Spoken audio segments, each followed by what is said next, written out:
at least 3,500 in one calendar quarter. So if you just started working over the last few weeks, let's say maybe you came out of nursing school, maybe you didn't have another job, maybe you were in school, you may not be eligible for benefits. If you changed employers, you should be eligible. If you changed employers recently, generally, again, you're going to be eligible. There's some nuances to that, but that is a positive in that if you changed jobs recently, you should still be eligible. The maximum benefit is $869 per week. A lot of people on this call will get that amount because what you get paid easily meets the maximum. You may be eligible for up to 26 weeks of benefits. If you work per diem, for example, or part-time, maybe you won't get the maximum. Or if you work per diem, you may not be meeting the hours and the earnings. It's not hours, it's earnings. So, that in those situations, we'll have to look at how much you earned in order to figure out whether you would be eligible for unemployment. Okay, this is an important point. If you earn, let me go back. Second.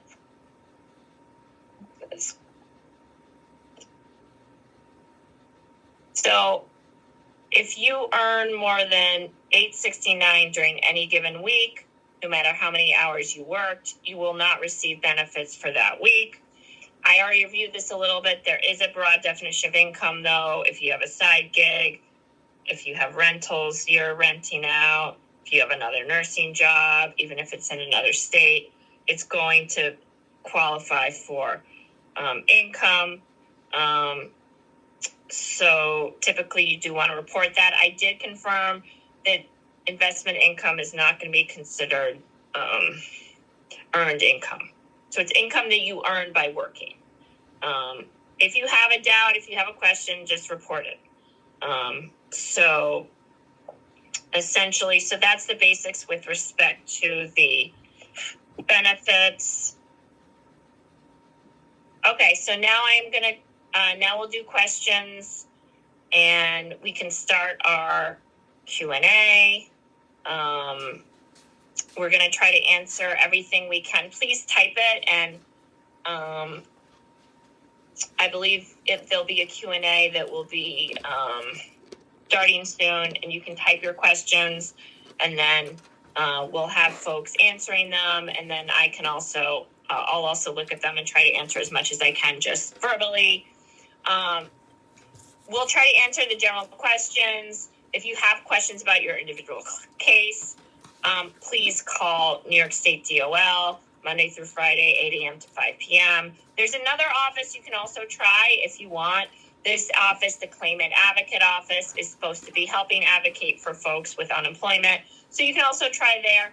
I do think it's also busy, so they may or may not be able to help. But this Claimant Advocate Office, by the way, just to be clear, is part of Department of Labor. This is part of the government as well. They're just trying to help folks with unemployment who are having issues. So those are the two main numbers to call. Okay, so exit out of here. And then stop this. I'm also going to put up our flyer I think I'll put up the flyer that we have. Unfortunately, I can't unmute folks and do it that way. We have to do it through the Q&A, but we're going to try to answer as many questions as you have. And then I'm going to put the flyer on the screen so people can kind of look at that as well.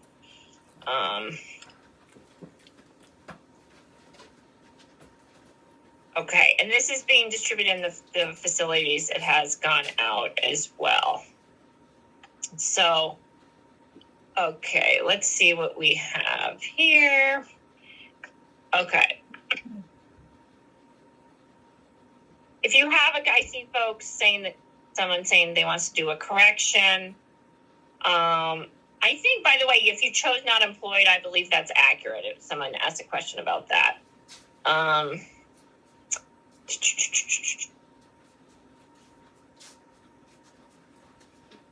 No, there's a question, did you lose all your employment in the last 18 months due to lack of work? I believe the answer to that would be no. Did you earn more than 8690 gross pay from your most recent employer? I would think the answer to that is yes.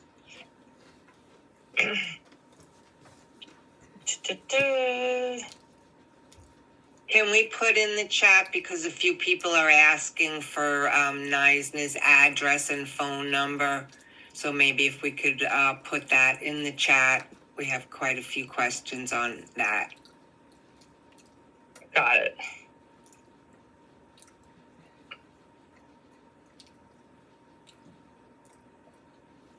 Okay, I understand that some folks are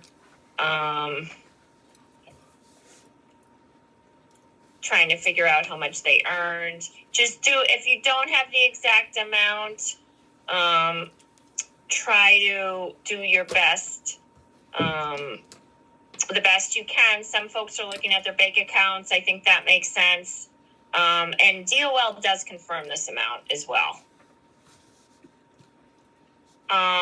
The rental property, I would report it. Please, the rental property income, I would report it.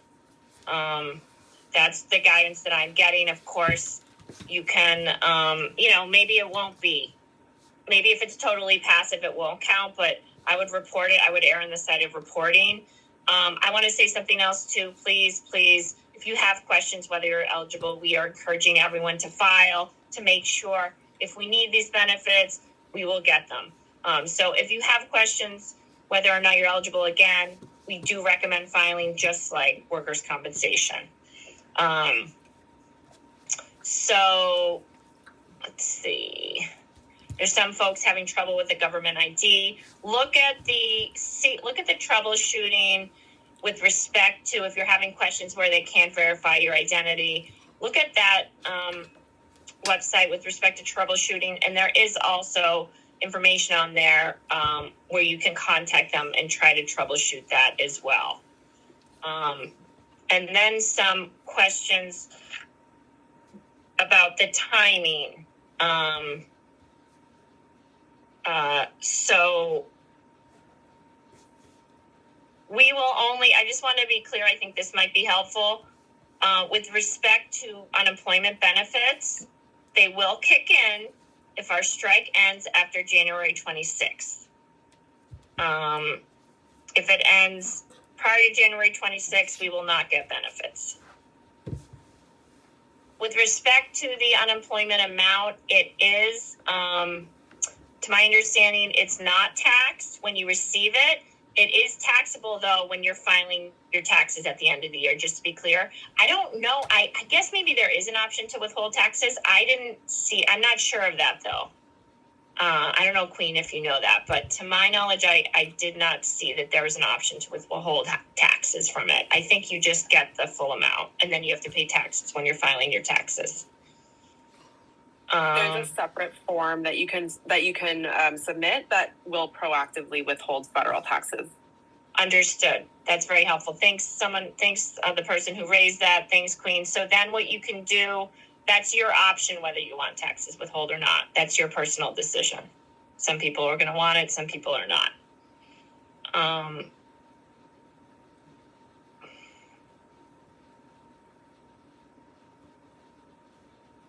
There's a question about, were you told by your employer your layoff was temporary and you were returning to work for the same business on a specific date? I would answer that no.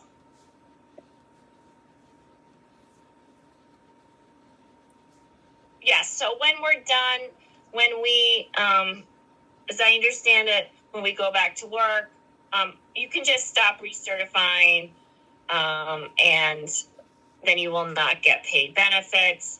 And so it may be a partial week, and then you can certify for that partial week, and then New York State will be informed that the strike is over. They will also have that information in their system as well. We do have to apply every week and certify every week to receive benefits to confirm you are available for benefits and that you you're available for work and you're able to work. So if you are on a leave, you are not eligible for unemployment or disability. You need, someone's asking about a New York State ID. You have to create your New York State ID to file. And that's covered in the flyer and the PowerPoint.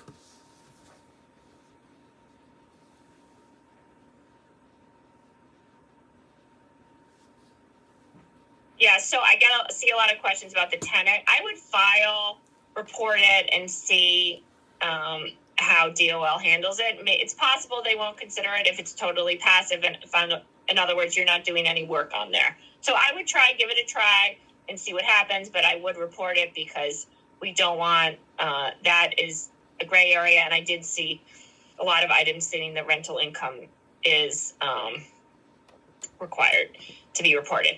Okay, Queen, is there anything you wanted to share or that you're seeing a lot here? Yeah, there's a lot of questions, I think Claire just said, but about the New Jersey address that may show up for different employers. That's fine, as long as the employer identification number is what we gave you. That's fine. That may just be like where they're headquartered or anything like that. And then I think as Claire said as well, you're first eligible for benefits starting Monday, January 26th. So even though you're certifying on that Sunday, February 1st, it will be for the prior week of benefits. If you are not sure if you're eligible based on how much you've made in the quarters prior to the strike, we would recommend still just trying to file and seeing about the eligibility, because they have different ways of calculating eligibility based on past earnings. Yes, and if you're in doubt, we do recommend to file.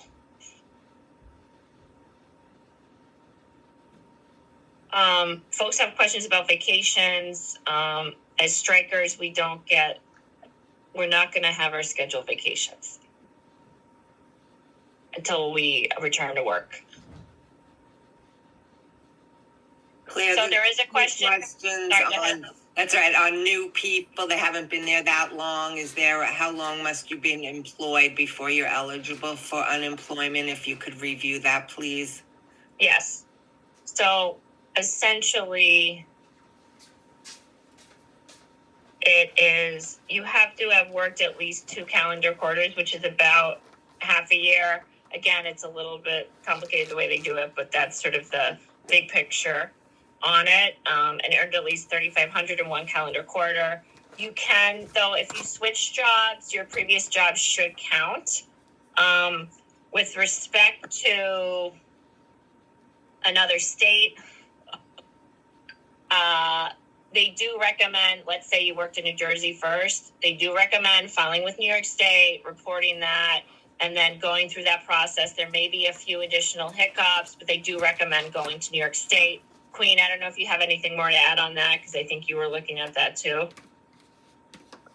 If you worked in another state prior, you can also try to file in that other state. But again, in terms of being eligible for New York unemployment, for instance, if you just started working at NYP 2 weeks ago, but you worked at any other employer in New York State that pays into unemployment insurance, those wages will still count. So it's not about the individual employer you're with right now.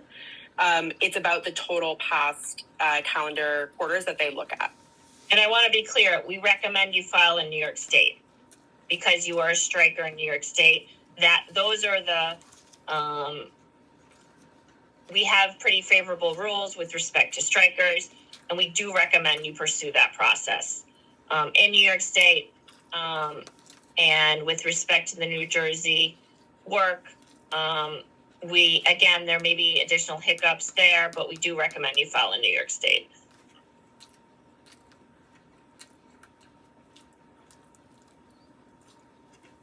Okay, I'm still going through.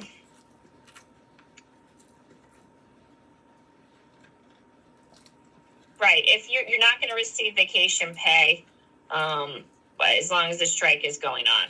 So you should answer no to that question when you're filing a UI claim.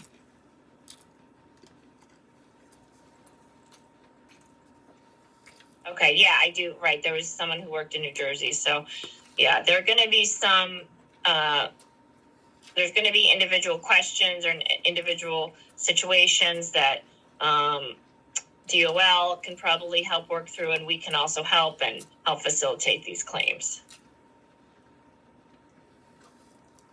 Okay.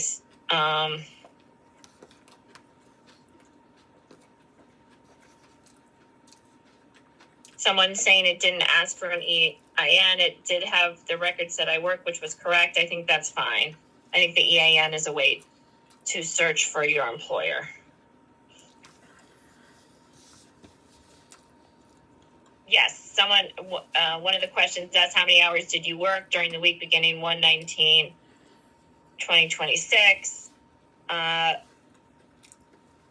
although that's starting now, but I guess I would put 0 for that.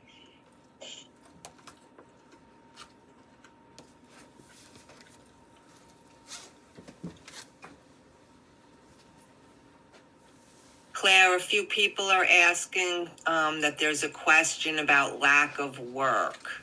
Do we say yes or no for lack of? Yeah, I see this. Did you lose all of your employment in the last 18 months due to lack of work? I would say no, because you were working until January 12th. Queen, do you agree with that? Yeah, I think.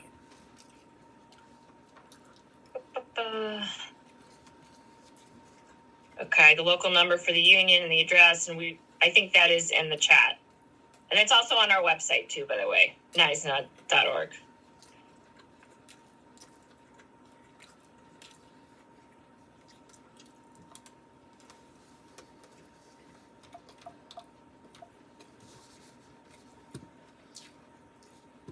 No, I think that's fine. If you don't see the federal EIN number, that's fine. As long as your hospital came up, you were able to find the hospital information, that's fine. Don't worry about that. We were trying to provide those numbers to help facilitate the applications. If you're a per diem that is working 2 to 3 shifts per week at Monty, you should still be eligible. You may not get the maximum benefit. We can't make any guarantees about that, but you should definitely file for unemployment. It sounds like you worked on a regular basis and you would be eligible.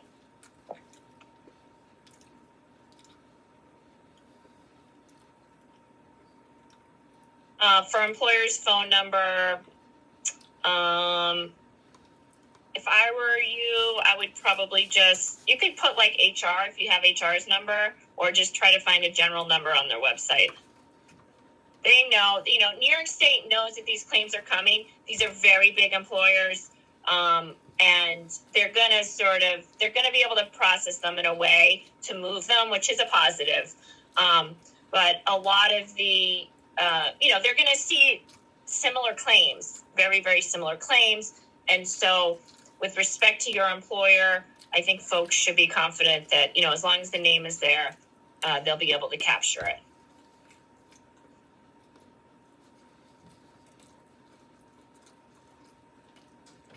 No, you cannot. I want to be clear. You cannot be terminated for filing for unemployment. Just like we cannot be terminated for filing for workers' compensation. This is a state law right that we have, that we essentially as taxpayers, we subsidize this, and we have a right to these benefits. So no, you cannot be retaliated against for filing for unemployment.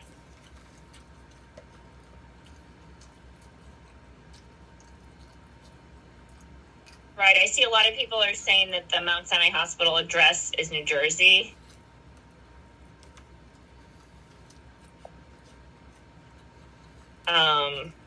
I think it's accurate as to the best of our knowledge. So I would, as long as the EIN is correct, I would submit that.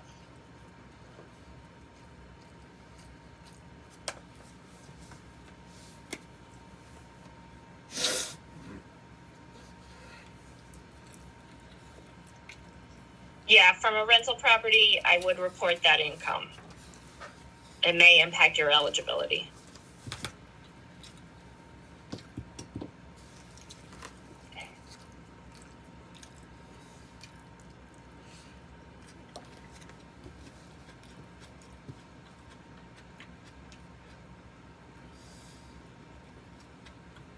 Okay, and let me just review two things. So this is the flyer that's going out to everyone.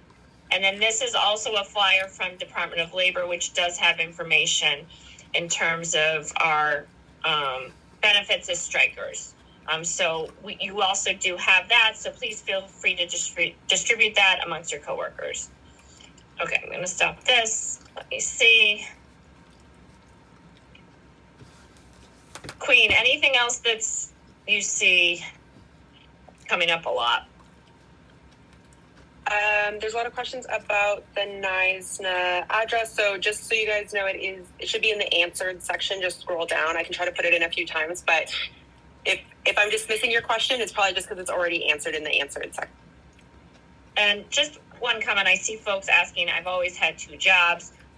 We know many nurses work multiple jobs. One job might be a per diem. With respect to unemployment, they are going to still ask about the income from your second job, and that will count. And it may, if you're still working your second job, it may cancel out the unemployment benefit. But still file, as I said, and let's see, see what happens. But they are going to count that job. So it is going to offset your unemployment benefits. It's not in terms of what would make you eligible, by the way, ineligible for unemployment benefits. It's the amount of income. It's not the hours of work. So if you're making more than $869 per week from a second job, you will not be eligible for unemployment. It's not by hours. It's by amount of money that you're earning.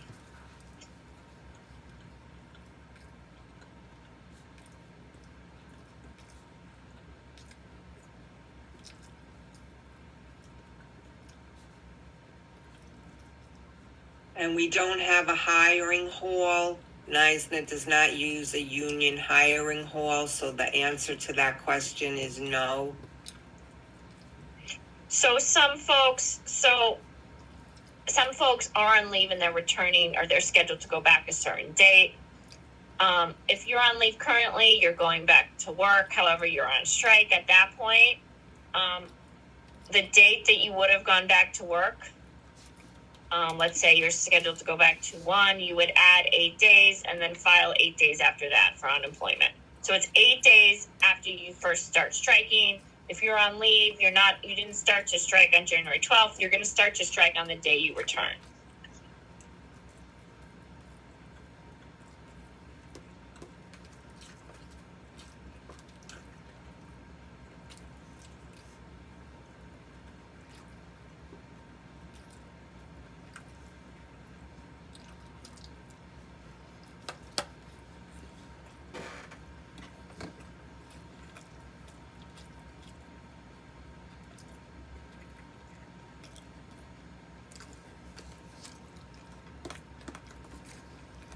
Okay, so some folks need to make an ID, please. That's a separate step where you go to, let me just share it.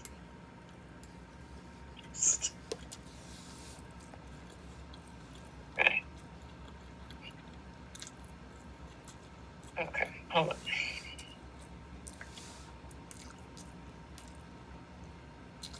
So this is before you file, you have to create an ID, a NewYork.gov account username and password. So that is the first step. So just to be clear, I'll also put some of the timelines up now because I know people have a lot of questions about that. And then we're going to keep going through the chat.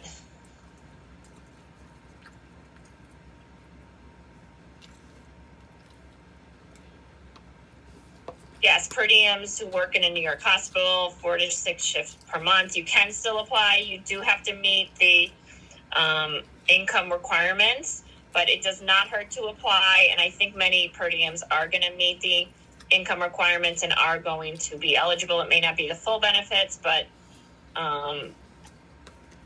it's definitely worth a shot. We do recommend to file.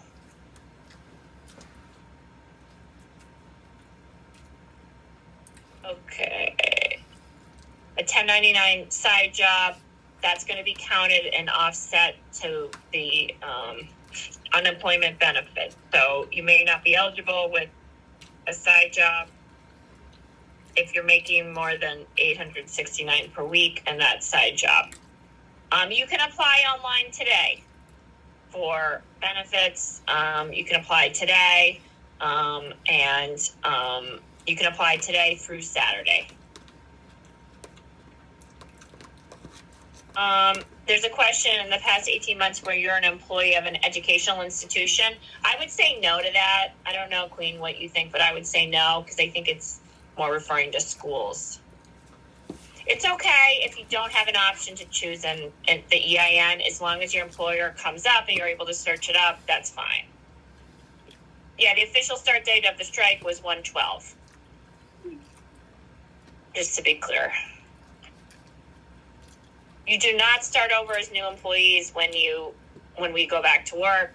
We're not starting over as new employees. We're just going back to our jobs when we get contracts.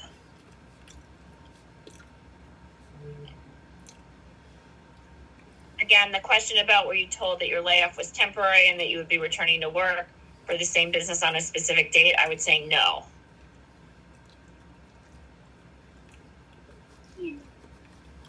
Okay. In terms of the license number, I would check the box that says I do not have a New York State ID. That's what I would think. If you live in New Jersey, I'm sorry. I'm looking at the question. If you live in New Jersey, you don't have a New York State license, I think you have a New Jersey license, I think I would check the box, I don't have a New York State ID.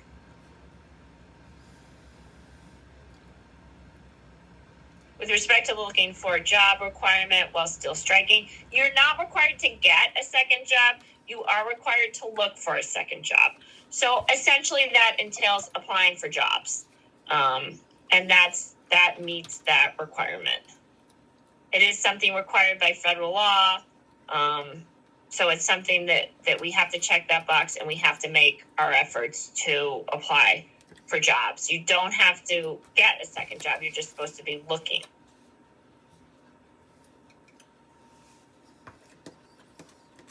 Right. I see that even Mount Sunny Morningside, it says New Jersey. There's a New Jersey address. I think that's just where they have their offices for this purpose. Okay.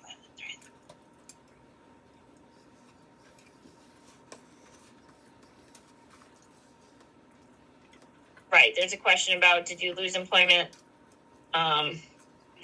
in the last 18 months due to a lack of work? I would say no.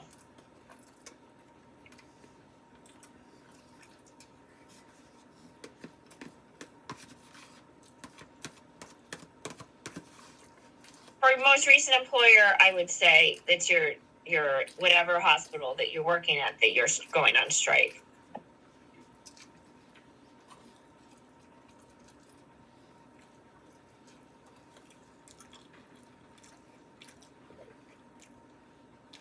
We are going to send out the recording of the Zoom, and we'll send out the slides as well, so folks can refer to it.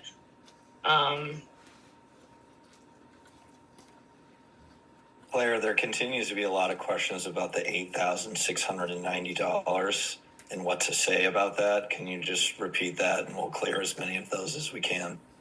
Okay, let me see. It's specifically, what do you put for the question that says, do you earn more than $8,690 gross pay from your most recent employer? If you do earn more than that, you should say yes. And most of our employers do. I'm sorry, most of our nurses do. If you're a per diem, maybe you're not. So you're going to have to look at how much you earn. Okay.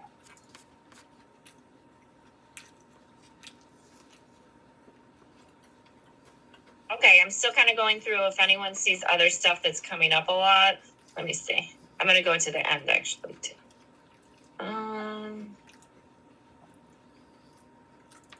Official start date of the strike was January 12th. I'll just answer that one. Even I can answer that one, Claire. And I've seen it a few times. January 12th, folks. That's when we started on strike and you no longer had work. Yes, and we're not going to get unemployment benefits for that week, just to be clear.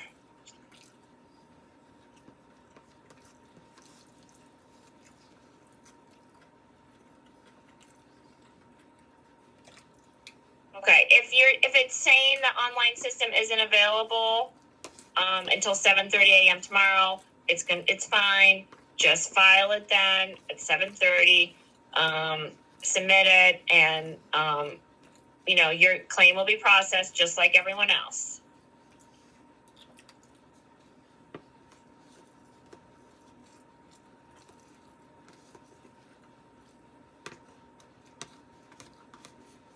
You can apply. To my knowledge, you can apply for jobs in any state. It's my understanding, not just New York. Claire, there's new questions on the 8960. Is that weekly? Is that annually? Is that quarterly? Do you know that? I don't know. I mean, maybe look at the previous question, and maybe Queen, if you want to look that up a little bit and see if you can find anything out.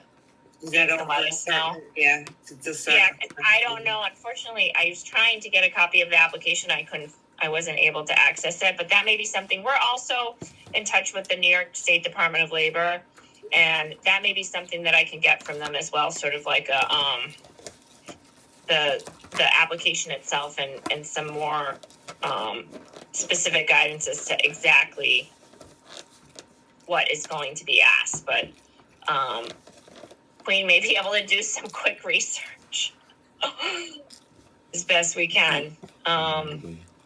Claire, a question that's come up a few times. People on approved medical leaves, maternity leaves that extend past the strike date, so they remained on that leave status while after we went on strike. That leave is about to conclude. What is their start date they should note on their unemployment, seeing that in theory they were on paid status after during the strike for a certain period of time? Yeah, so their first day of their strike is when they return from leave.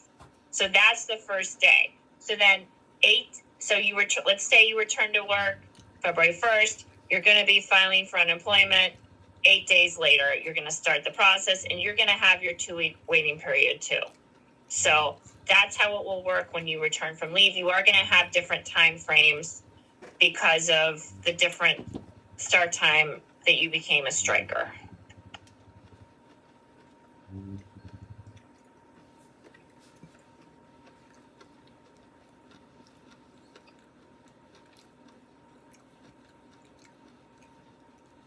How about this one, Claire? I've seen it a few times. Your most recent employer, do you put, if you have a moonlighting per diem, do you put, let's say, Montefiore, where you're on strike, or where you moonlight for, let's say, a home care agency, do you put the home care agency? Oh, where you're on strike for that. Okay.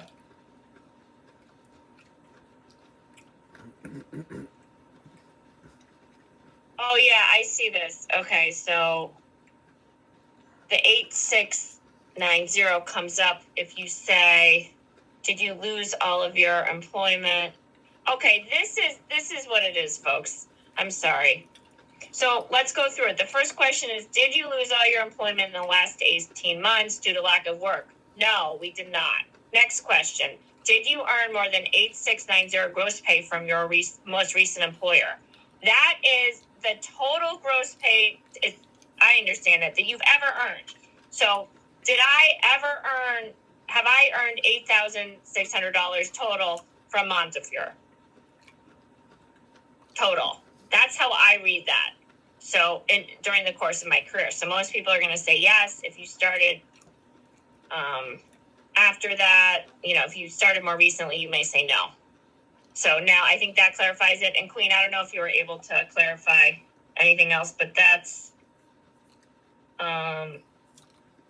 my understanding. I also put the link for, there's a claimant handbook that does answer some other eligibility questions more in detail. So that link is also in the chat.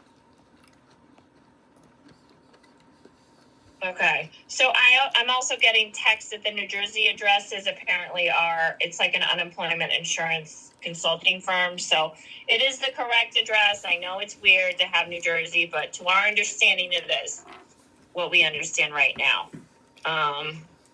Claire, there's dozens of questions about vacation. I'll just be clear. Please tell me if I'm off base on anything. The employers are not going to honor vacations, personal time, guys. You're on strike. So even if you thought you were on vacation last week, there's no way the employer is going to be sending you a paycheck for vacation time. So I just want to be clear that vacation, in our experience, has never been honored during a labor stoppage. Claire, I don't know if you want to add to that, but that has come up many, many times. Yeah, that's correct.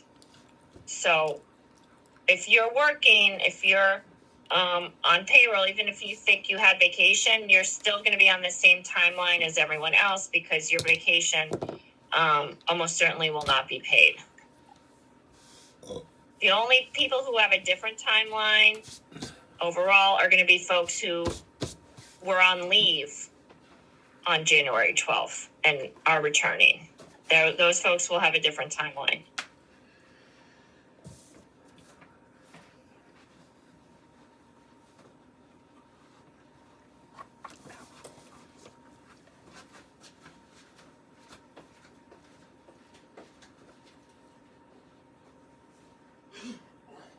The tax questions come up on Grows First Net. Folks, Uncle Sam always gets his, all right? So it is taxable, and you should prepare personally on what's best for you and your family, but Uncle Sam will come get his because he always does.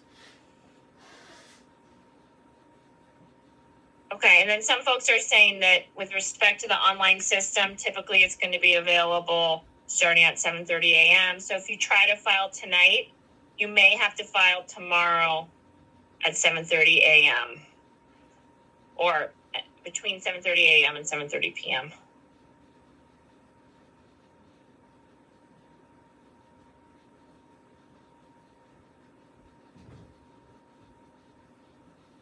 So, folks, I just want to say that we want to do our best on this application.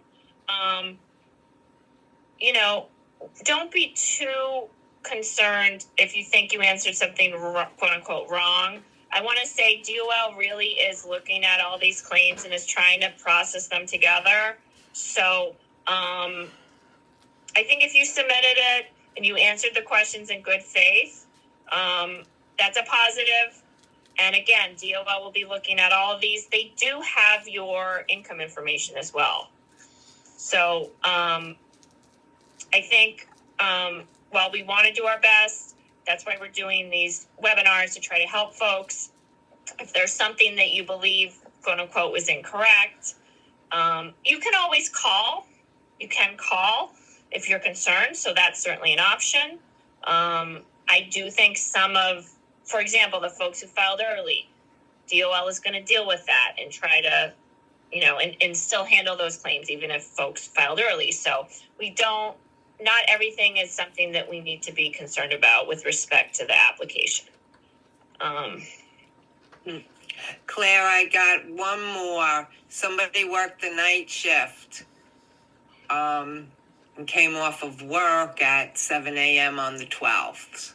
So what is their first day? Is it the 12th or the 13th? Yeah, I would do the 12th. 12th, okay. Yeah. Because that way everyone's going to have, yeah. Yep. Yeah. That way it will be consistent. And they know that was the date the strike started.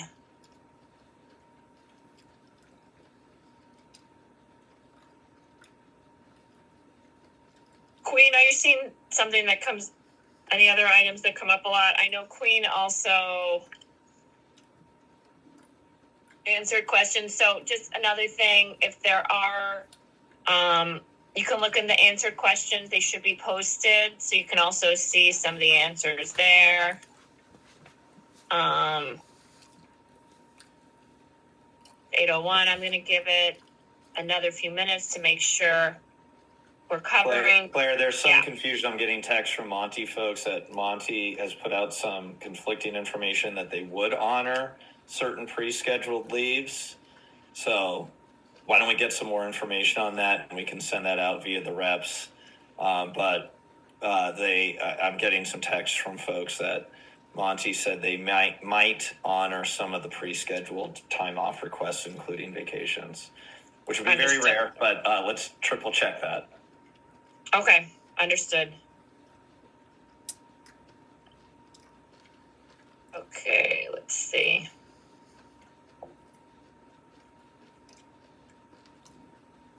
So there are going to be situations where they say you have to speak to a representative, and in that case, you do have to call DOL.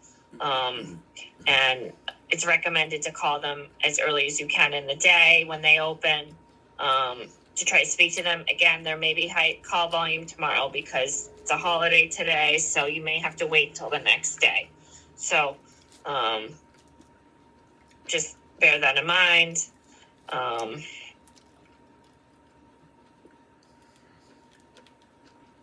Yes, some folks are asking about interest from mutual fund. No, or stock market. No, it's income that you get from working or from earning. So, as I said, so that applies to the rental income, but it does not. It's not going to apply to the investment income. So that will not be counted to my knowledge.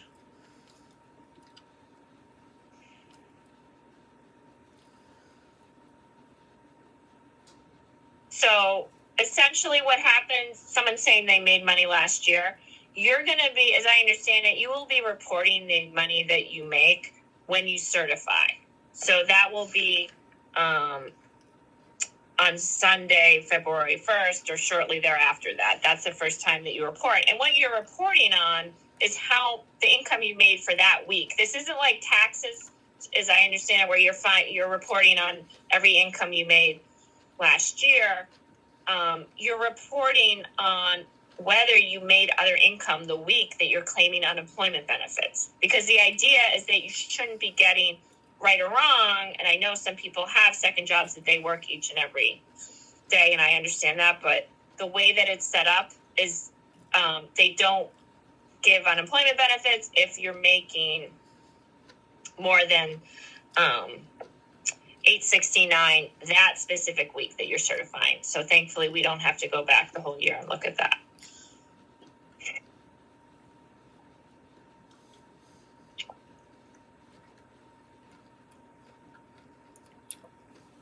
Claire, there's a couple questions on folks that are on various resident statuses other than U.S. citizens and their eligibility. Do we have some just broad guidance for those folks? Yeah, that's a really good question. Some for visa holders, some are going to be eligible, some are not. It's going to depend on whether or not you have an unrestricted right to work in the U.S. If you have a particular employer who's sponsoring you, typically you're not going to be eligible. We are recommending that folks file, though. File and let's see whether or not you get benefits. It is going to depend on what kind of visa you have. And I think we also have some just general immigration law resources that we were going to put into the chat as well. But for that piece, it does vary depending on what visa you have.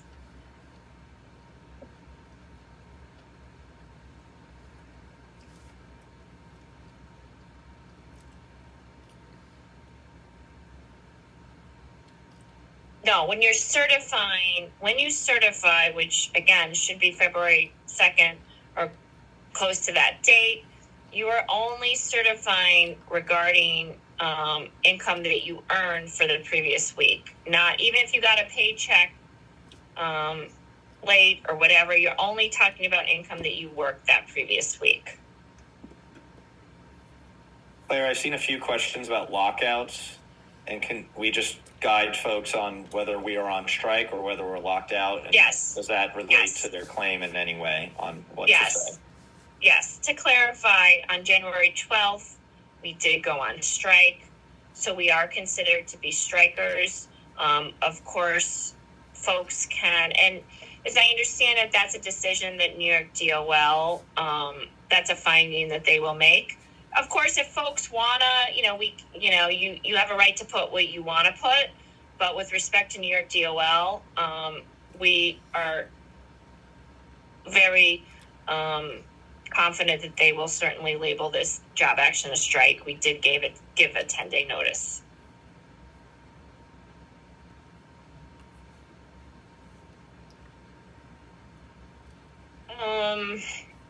All right, we're a little bit over, but I just want to make sure I'm covering everything. Again, just thanks everyone. Really, I just want to say this for signing on. We do, I just want to repeat, please, if you have questions, should I file, should I not? I'm not sure if I'm eligible. Just file. We want to make sure everyone gets their benefits here that you are owed, and that you have a right to get. So we are encouraging folks to file. Anything else, folks?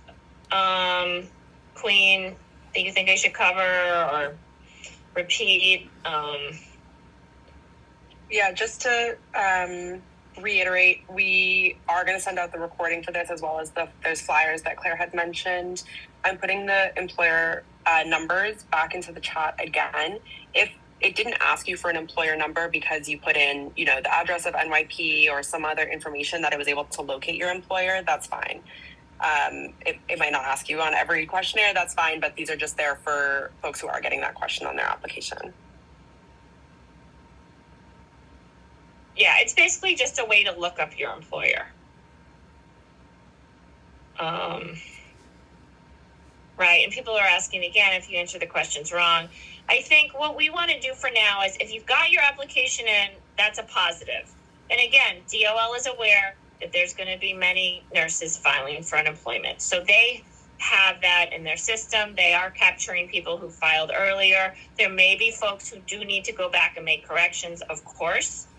But at this point, what I would do is if you did submit it, wait to hear back from New York State DOL. That's my recommendation.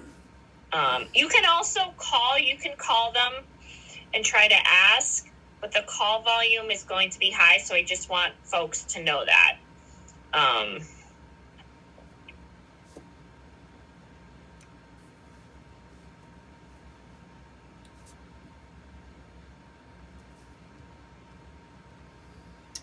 Okay, some people don't see an option for industrial controversy strike. That's okay. That's fine. I think that, this, some of these items are sort of like tips that you may see. It's possible that they already have this programmed in, so you don't have to put that in their system once you select that employer. It may be the case because we did know, as I said, DOL is aware. They're aware that there are going to be many nurses filing for unemployment. So that is, and I think that's a positive here, in that they know there's going to be many of these claims coming in, and they should all be processed. Similar, there's going to be nuances, of course, but overall, it is going to be a similar way that they're going to handle them, and that's a positive. If you live out of state, you can still get unemployment benefits. So with respect to if you do have another business, that is going to count against your unemployment benefits if you're earning income during the same week that you're certifying for unemployment benefits. So I want to be clear about that. And again, I'm just going to do one more time. If you are earning more than $869 per week, you are likely not going to be eligible for employment benefits. Okay, so again, I'm just going to repeat my pitch, though. Please, there's a lot of nuances. There is some bureaucratic challenges here. Please file your claims. It's very important. We need to get the benefits that we're owed.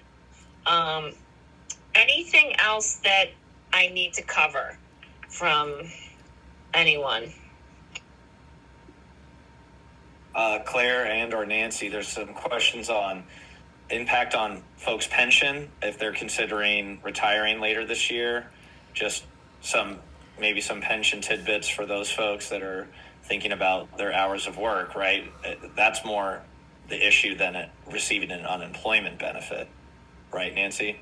Yes, if you're planning to retire later this year, you will earn one pension credit for this year if you physically work 850 hours over the course of the year. It is prorated, so you can earn a half a credit for 399 hours. So the time you are on strike is not counted towards that 850 hours. But given that most of you probably work 1950, 1920 hours total, 850 is less than half. So you should still be able to earn the credit for this year. If you're planning to retire before you earn that credit, everything that you have earned up to this point will absolutely be yours from 2025 and prior to that. So you definitely do not lose anything that you have already earned in the NISNA pension.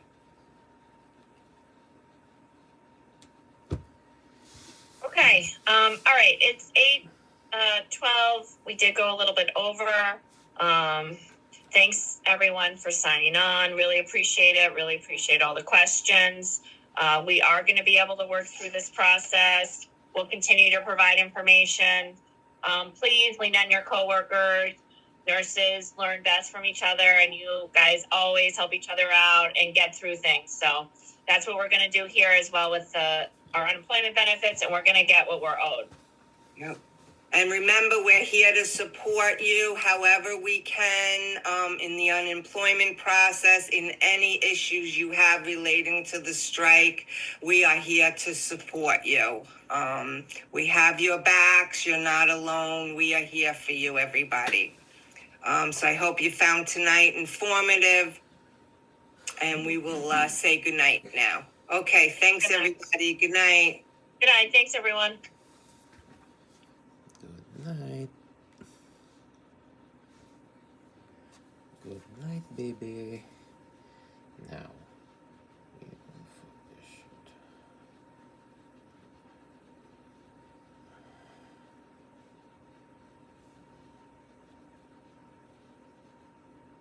Three 01348. Any day, anytime, all the time. We do not have any restrictions with where we meet at all, and we have no restrictions with the days we meet. We will work around everyone's schedule. We will meet. And then he started to talk to me about something I don't really have a lot of experience about. He said, listen, I'm going to bring this up with my peers about the issue that's taken place in the fund and see if we could help facilitate some resolution to the fund issue. And now, if you know, the Health Benefit Fund has not agreed on any of the costs that will go on for the next 3 years. And because they haven't agreed on those costs, it makes it very difficult to negotiate what is really a linchpin of your contract, which is that you get benefits, the best in the city for you and your family.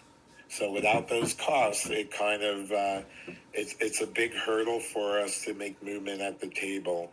So I don't know what that meant. I never had a federal mediator or their agency intervene with that on our behalf. But what I said to him is, hey, if you could figure out how to get us to the next step on the health benefits, go for it. I'm not, whatever works. So I'm hoping he'll get back to me tomorrow and have an update on that, and also an update on dates. So just so you know, the other 3 hospitals met also. So Morningside West, Sinai, Maine, Montefiore met late on Sunday. And it really is slow going there. So the hospital is slow dancing. We want to do some fast dancing, and I think the pressure that we're putting on them hopefully will break them through. But that's all the update I have now. At the end, I'm sure there'll be a lot of questions. I'll be on, and we could go through the Q&A, and I can answer specific questions. Can I say one more thing, James? You have to say it in a non-voice. Yes. All right, James, be quiet. This is my table. One of the things. This is not your table. I'll mute you. I own this thing, dude. Guys, one more thing. When I came, some of the kids were at the missing line. I'm like, why are the kids not here? Why not in the painting? Why are they here? They said the lines were too long in the painting, and they'd rather be at the picketing line in the cold with everybody. So the kids were supporting us. Amazing. They'd rather sit in the cold than wait inside to get their faces painted. Hats off to them. So just so the group knows, we did get someone to paint faces. We did get someone to make balloons. They were supposed to leave at 2:00. The face painter was there to 4, and the balloon guy was there to well after 3:00. So they were all in on these on getting these kids what they needed and making them happy. And I made sure that they got paid handsomely for that, thank God. So, but they were great. I would hire them again in a second, both of them. They were great. James, can you clarify one question about ULPs and bargaining and maybe related to Thursday? And what's the last one? Did we do it for Thursday?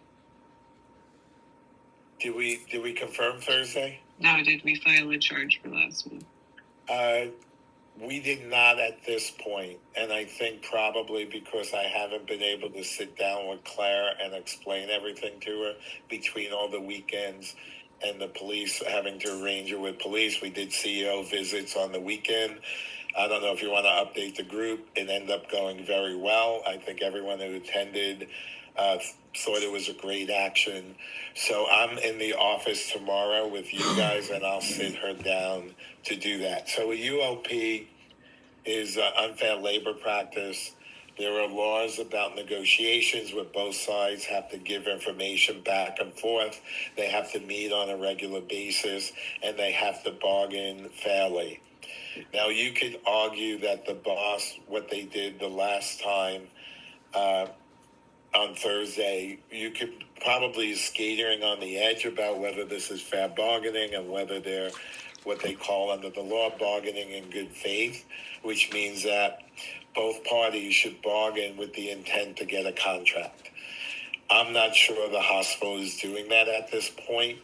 Their argument is we don't have the benefit fund numbers, so there's no way to really get a contract without those numbers.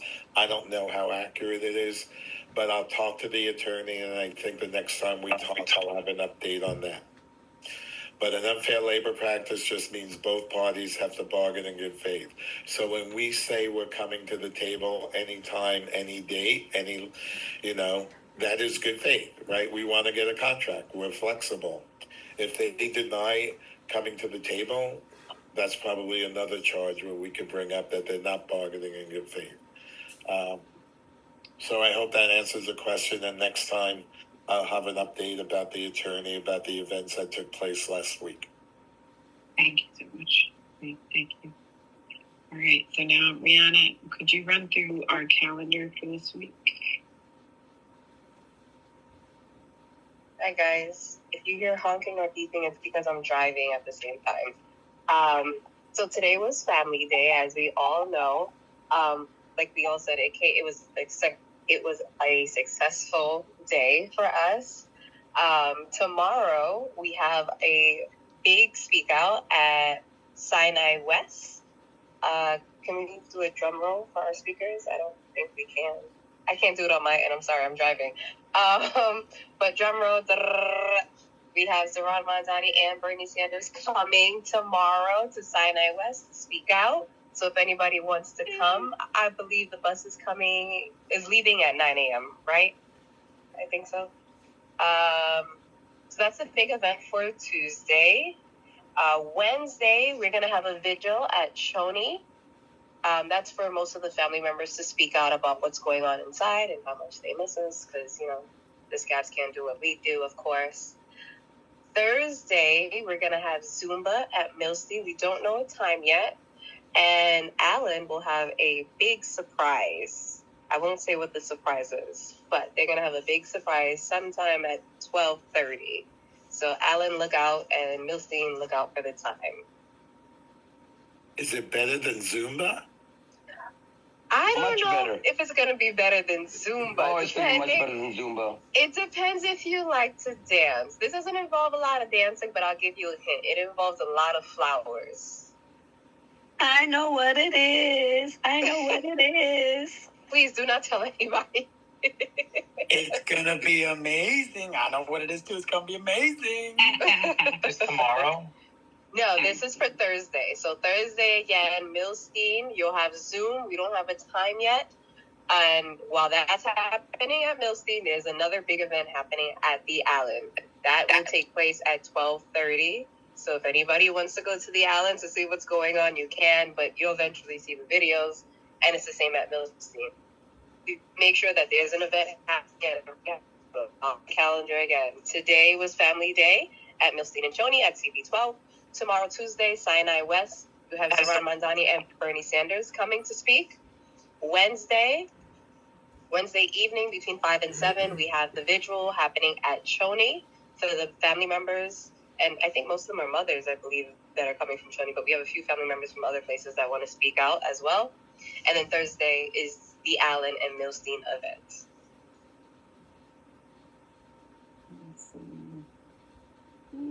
All right, I'm trying something now. Hold on, I just saw a question. It says when and where. Again, Sinai West is where Bernie Sanders and Mandani will be. Sinai West. Take the train to 59th Street. It's the campus on 59th Street. It starts at 10 a.m. 10 a.m. 10 a.m. Will there be a bus coming out from Millstein to pick us up? Yes. The bus leaves by 9, so be there. Be there. Beth, I'm trying to share my screen to show the calendar thing, but is that sharing? Okay. Will the bus take us back? Yes. And so it should be over around 12. So they probably expect to be back up to 12:30 or so, depending on traffic. So please, like I said, get the bus at 9. There's probably going to be a lot of interest, so if you can take the train and take maybe the bus back up if you want.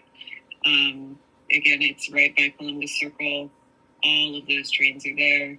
It's 2 blocks from where you get off on the train. It's going to be frigid tomorrow, so please wear all the stuff you can. Yes, I think it's 10th. And for the people who take the train, you get off at 59th Street, Columbus Circle, and walk 2 blocks west. And it's either the 1 train or the A train. And I even think the C stops there also. And guys, can we just clarify, bus from Millstein, bus from Choney, but there's no bus from Allen, correct?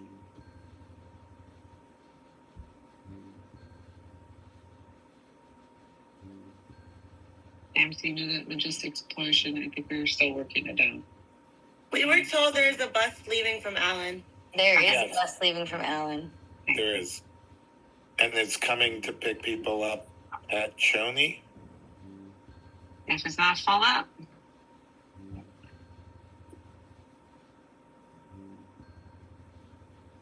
If you need to take if you don't take the bus, don't worry about checking in. Just show up. That'll be a big rally. Okay, so 9:00, be there, or the bus is leaving. So maybe if you're one folks that needs to tell yourself, be there at 8:30, so that you can actually be there by the bus rolling. Only one of us is going from Millstein. No. Q&A later, guys. Yeah. Just making sure this one's nice and firm. There, I think at least 4 buses going down. Yep. When will the buses return to Millstein? I'm going to say probably around noonish, maybe a little later, between noon and 1. Okay, thank you. Right. Well, that's tomorrow in the morning. And then the lines continue 7 to 7. So if that event's not your cup of tea and you want to keep it holding down on the line, please do. Again, it's going to be really cold. So please wear all your protective gear. Everybody go? Okay. All right. Angela, were you able to share or no?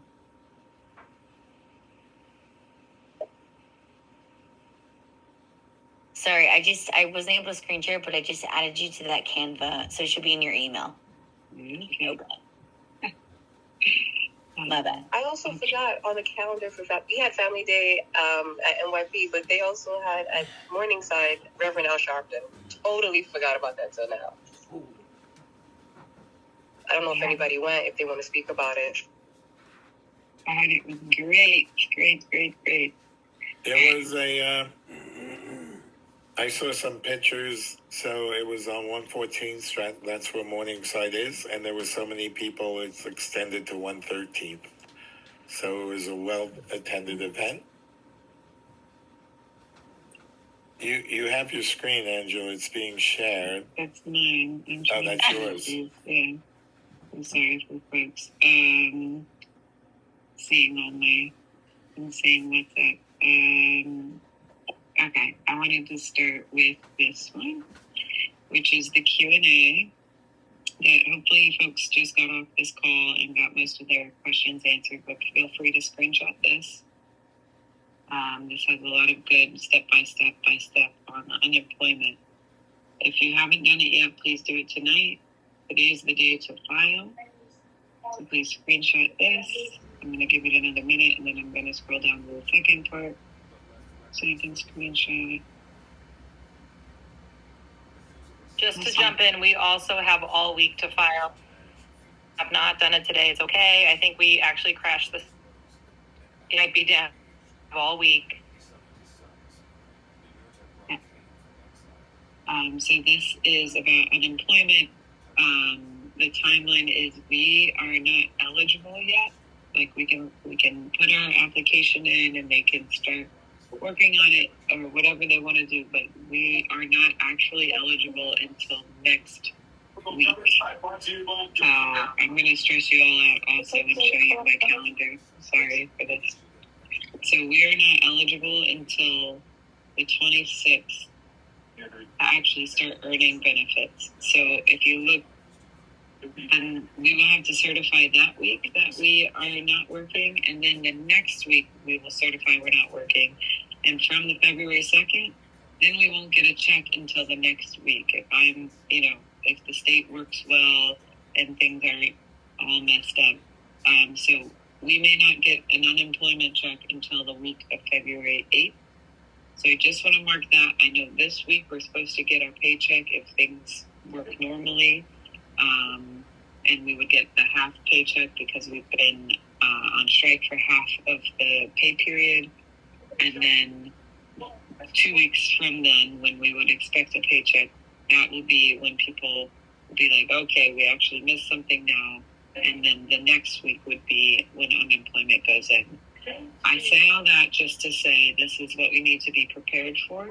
And just, if need be, I wanted to go ahead and also plop up the per diem list that we had done before. I wanted to make sure everybody saw this, so please screenshot it. If we're getting to a point where you're like, all right, I don't have the savings to get me through this time or anything like that, please screenshot this and take a look into it. We are not, saying this is easy at all, right? We all know the time we're in together, and we also want to bring this contract to fruition in a way that makes this whole fight worth it, right?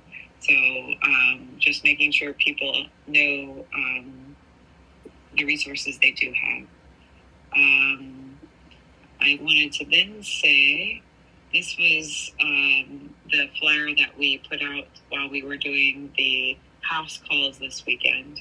So just to show the greedy millionaires that we have. But the important part is the second page, which you can share with all of your, with anybody in your community. There are actions they can take. You can send a message to the CEOs with that link. You can donate to the Strike Hardship Fund, any of your community members. And then there is a pledge to support for nurses, and then it does say to come on down to the picket line. So all that being said, I'm going to start my screen share. Come back over. And so just highlighting the West Stork, if you wouldn't mind muting, please. One of my co-hosts helping me out.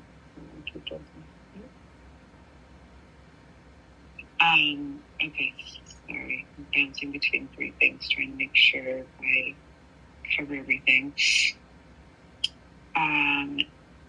That's all I had, and then Jay, I wanted to toss it over to you about next steps, and I'll share that later too. I was going to also say about the unemployment. One of the nurses on the line told me today that while the system was crashed, she used the phone system, and that worked for her. Just so that everybody's aware. She used the automated system. Beth, what am I talking about now? This flyer. Stacy. No. Again, for unemployment. Nick. All right. So does everybody know that Stacy Williams, the head of HR at Presbyterian, is the trustee from the management side, along with Mark Kramer, who's the president of the League of Voluntary Hospitals, and Jeff Cohen, who's the head of HR in Sinai. So this flyer tells you the phone numbers. We should all call these numbers and tell them to come to the table and settle healthcare. Or go back to their other table also and settle healthcare. You know, that's the other table that the trustees are meeting to figure out the healthcare. And that's the area that's holding our contract the biggest right now. So just call up Stacy Williams, everybody, leave messages. I'm sure she's not going to pick up the phone. That please come to the table and settle healthcare. That's an ask for all 4,400 of our nurses. Thank you.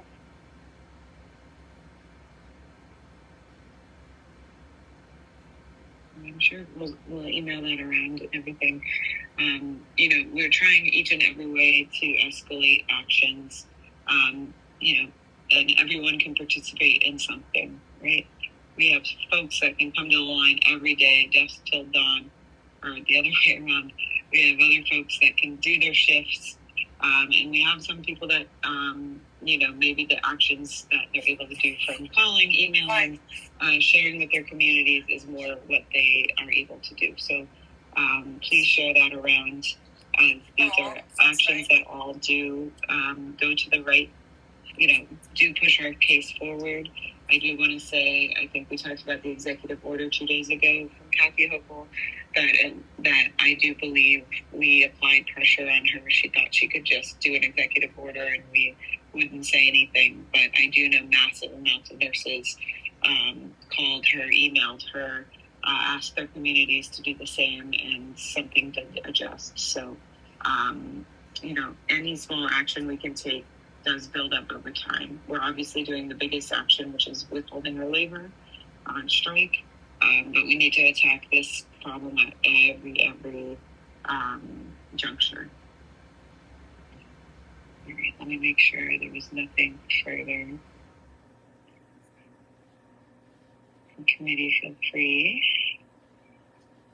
Angela, sorry, we're scheduled now.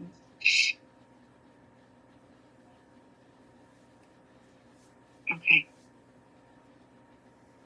All right, I know that's not much information, but we wanted to do a touch point just to make sure everybody is feeling connected and getting the information directly. I know the chats, all our unit chats are moving very quickly now, and information is flying left and right, so we also wanted to provide an area where we can make sure everybody's on the same page.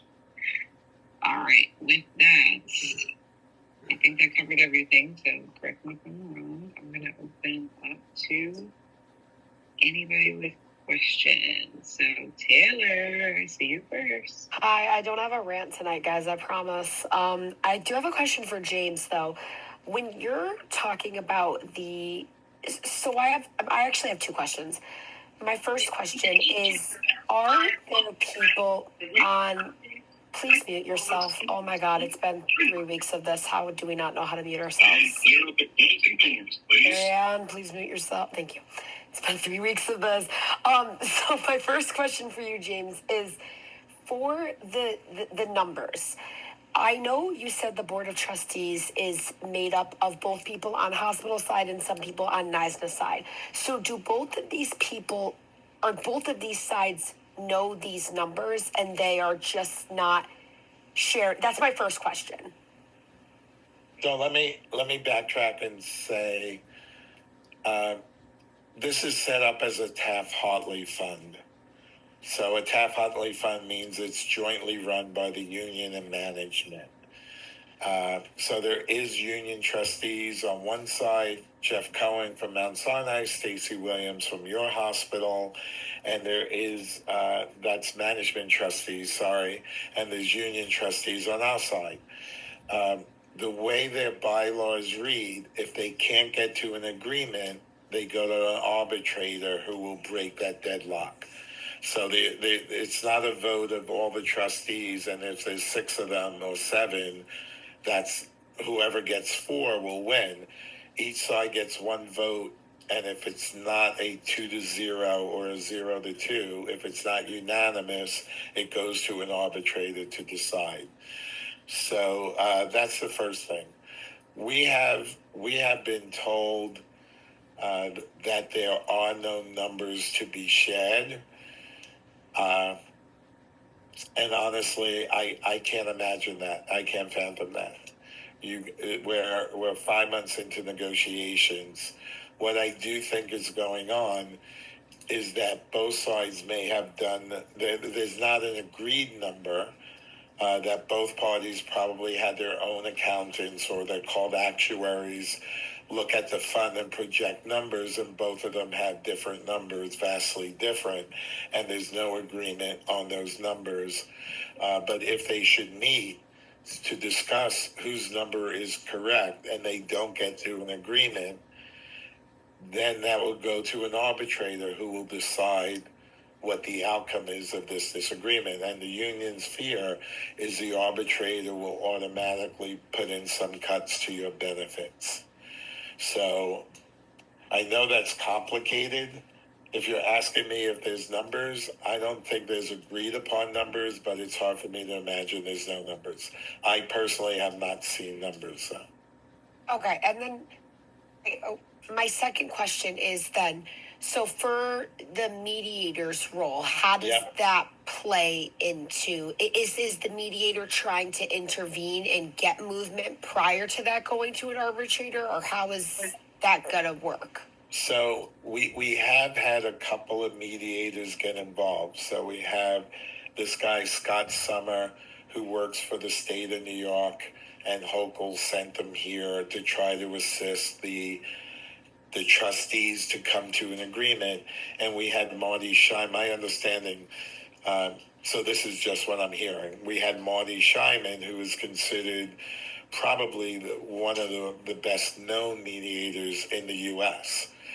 This guy is based in New York. We have dealt with him before as our group. He has dealt with your staffing stuff. And he has also been involved to try to get the trustees to get to an agreement, and both of them have been unsuccessful. Now, the federal mediator has Washington, D.C. on his side. I don't know how helpful that is, but at this point, if he wants to explore, is there anything federally that they could force the trustees to meet and to get to an agreement, I think we're all for that. We don't care where it comes from. So I've never experienced a federal mediator. I've experienced them at negotiations. I've never experienced them involved at a trustee level. She's going to do this stuff. Stuff is illegal. So our goal is to try to get this solved through the mediator but so that it does not go to arbitration. That is the union side. Okay. So, because it's guaranteed that there will be cuts if it goes to a mediator, right? Arbitrators like to split the baby, right? So if they could find something in the middle that would either upset both parties or make both parties happy, they will do that. And to split the baby, it will mean to cut costs for the boss by cutting benefits to the members. And from our side, maybe those cuts wouldn't be as drastic, and the benefit changes wouldn't be as drastic.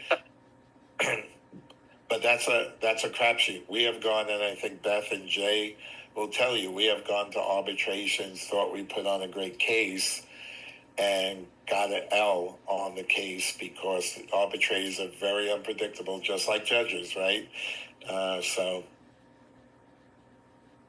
if you could stay away from it and deal with it on your own, that's the best way. Okay. So, right. Okay. I'll say no more. We'll put you on the back, Tyler. Only 2 questions allowed. All right. All right, Lee Campbell. Lee, you there? Yeah, hello. So with the strike coming on in California, I heard from a source that most of the nurses in the strike thing here in New York is preparing to move to California. So that could be a pressure on them too, for us to show that, they don't have enough nurses. How could we use that? It's I think we've been hearing it too. It's been a tough winter here in New York. And if you had a choice between California, Southern California, and New York winter, I'm sure. I do want to share, and I don't know how we'll get this out. I did see a video of a scab out of Monty who was talking about the Monty OR, and besides her being a scab, was extremely supportive to the nurses, and was really calling out how Monty ran their ORs and how crazy it was how Monty runs their ORs, and how these nurses tolerate that is unbelievable to her. I will pull that down and we'll share it at one point. Guys, I'll just say one thing.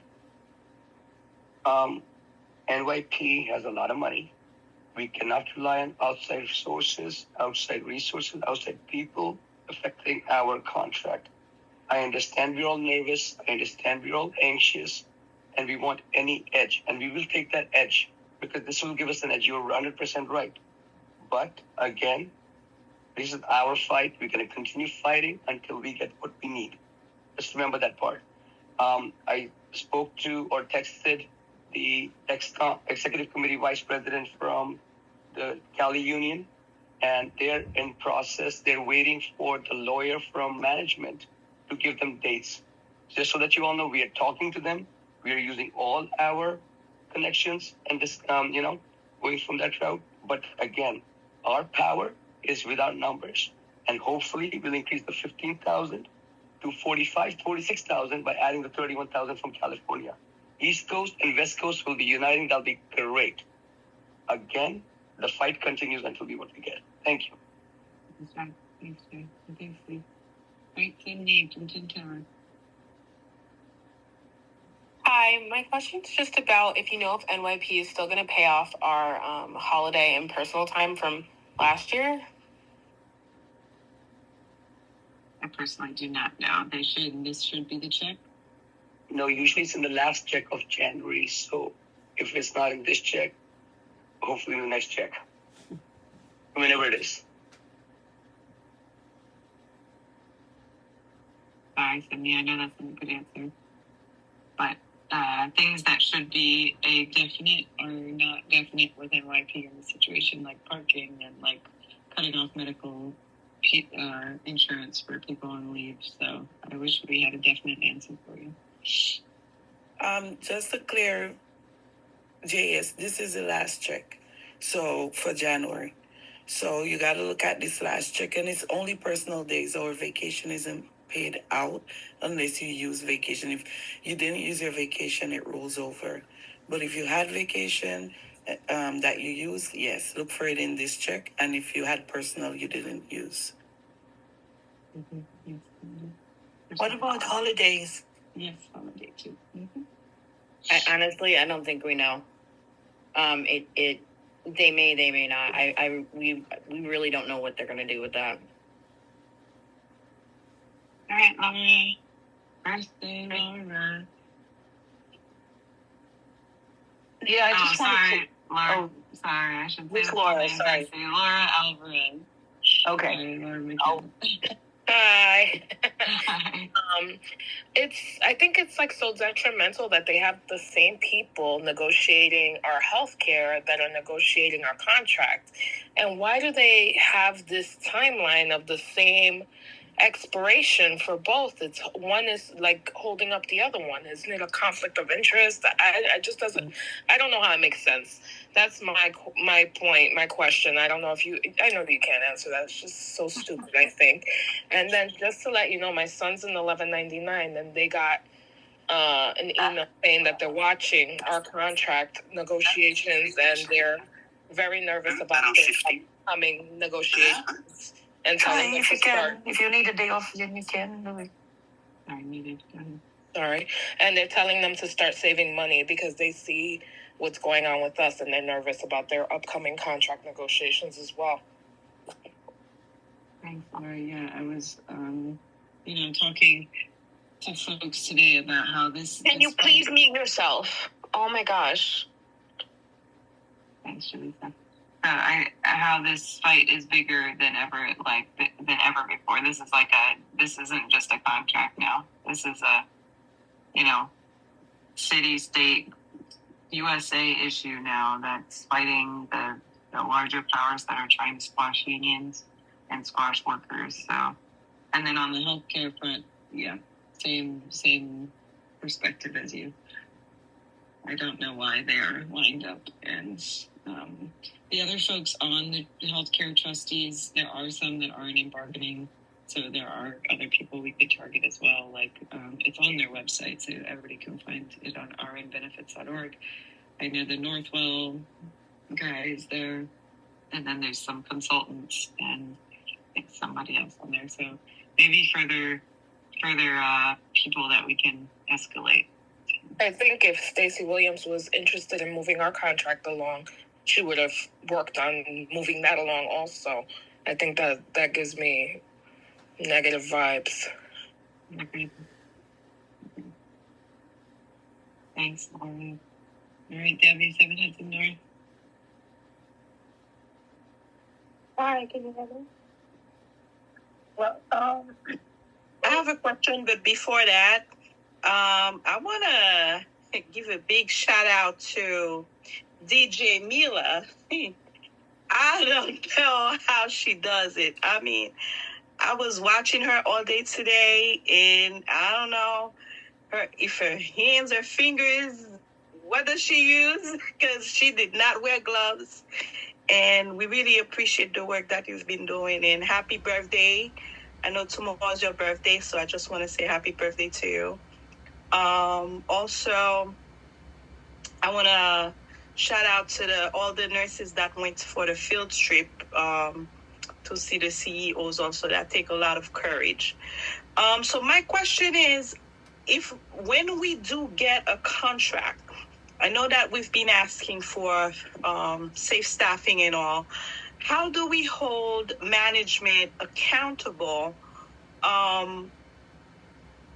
to this? Like if we're supposed to get, let's say because I work on the step down, 3-to-1 ratio, and they keep messing up because we're short staff. A lot of people left, a lot of nurses, they transfer to the ICU or what, so might be the case.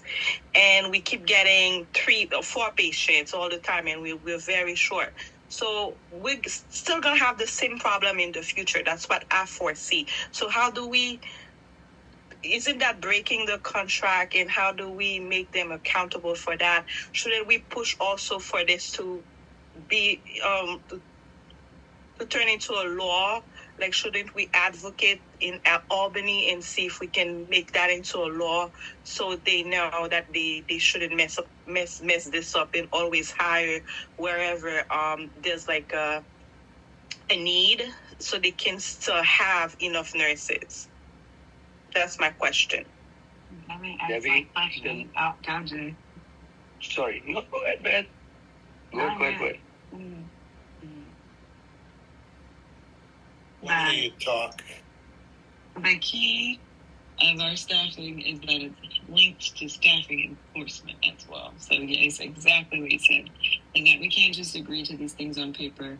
And we got a mechanism in our last contract for enforcement. And Jay's unit, 7 Garden North, your next door neighbor, is still waiting for their first day in court, basically, because of the way NYP has been behaving for the past 2 years, 3 years. So the language we put forth in terms of staffing enforcement is in alignment with Monty and Sinai, with the prescription of if we prove our case that we're short, that they need to pay money to the nurses. The second part that's super important for us is that NYP cannot delay, that we need to have scheduled arbitration hearings, and we don't have to go to mediation because that was a waste of time for us. So it means you see a case month and then by month, so that we can finish these cases in a timely manner, and the nurses can the case can be ruled on, and the nurses can get whatever that arbitrator has decided is the remedy, and our prescription to that arbitrator would be a financial remedy, which means the nurses would get paid for those shifts that they work short. Jay, did you have anything for that? Yes, I did. So, Debbie, the law, you're 100% right. We have to work on that also. California has a stricter law than New York. We have had some breakthrough a few years ago, but we need to get teeth into that law. And that's why we go to the Albany, we go to push our politicians to improve the law every year. And it took California a good 15 to 20 years to get to where they are now. And we are in the same timeline pretty much. So hopefully us fighting this at this national level now with the actions that we're doing, with coordination with Sinai and Monty, with 15,000 nurses out, hopefully it'll open up their eyes that the politicians need to do something now in New York also. So that's where we are. Does that answer that question, Debbie? Yeah, that answered the question. Thank you so much. Because every 3 years we cannot be going through that. Like we need to do something about it. But thank you, though. Appreciate it. Thanks, Debbie. All right, Jennifer Osborne. Yeah, hi. My question's super easy, you guys. The vigil is it rescheduled? I thought it was tomorrow night for Milstein and Chonia. The way I understood it, there was one at each site. Is that changed? That's changed now. They're always doing one. Probably we didn't have the site nailed down, but we did adjust it to Wednesday night mostly because there is another event that we don't want to distract. We want the press there, right? So we need a strategic date for that. The second part is we looked at the weather. The weather for tomorrow night is cold as heck. So we did adjust a little bit, and we want press, and we want us to not freeze to death. Okay, so it's just to clarify. So it's Choney Wednesday, 5 to 7. Yeah. You got it. Yeah. Okay. Thank you so much. Yep, and a reminder for folks, if you have any families interested in speaking or patients interested in speaking, please email me or text me, or your rep or delegate, but I'm collecting them in my Gmail, so there's my email address in the chat. Thank you. All right, Janice from Allen ASU.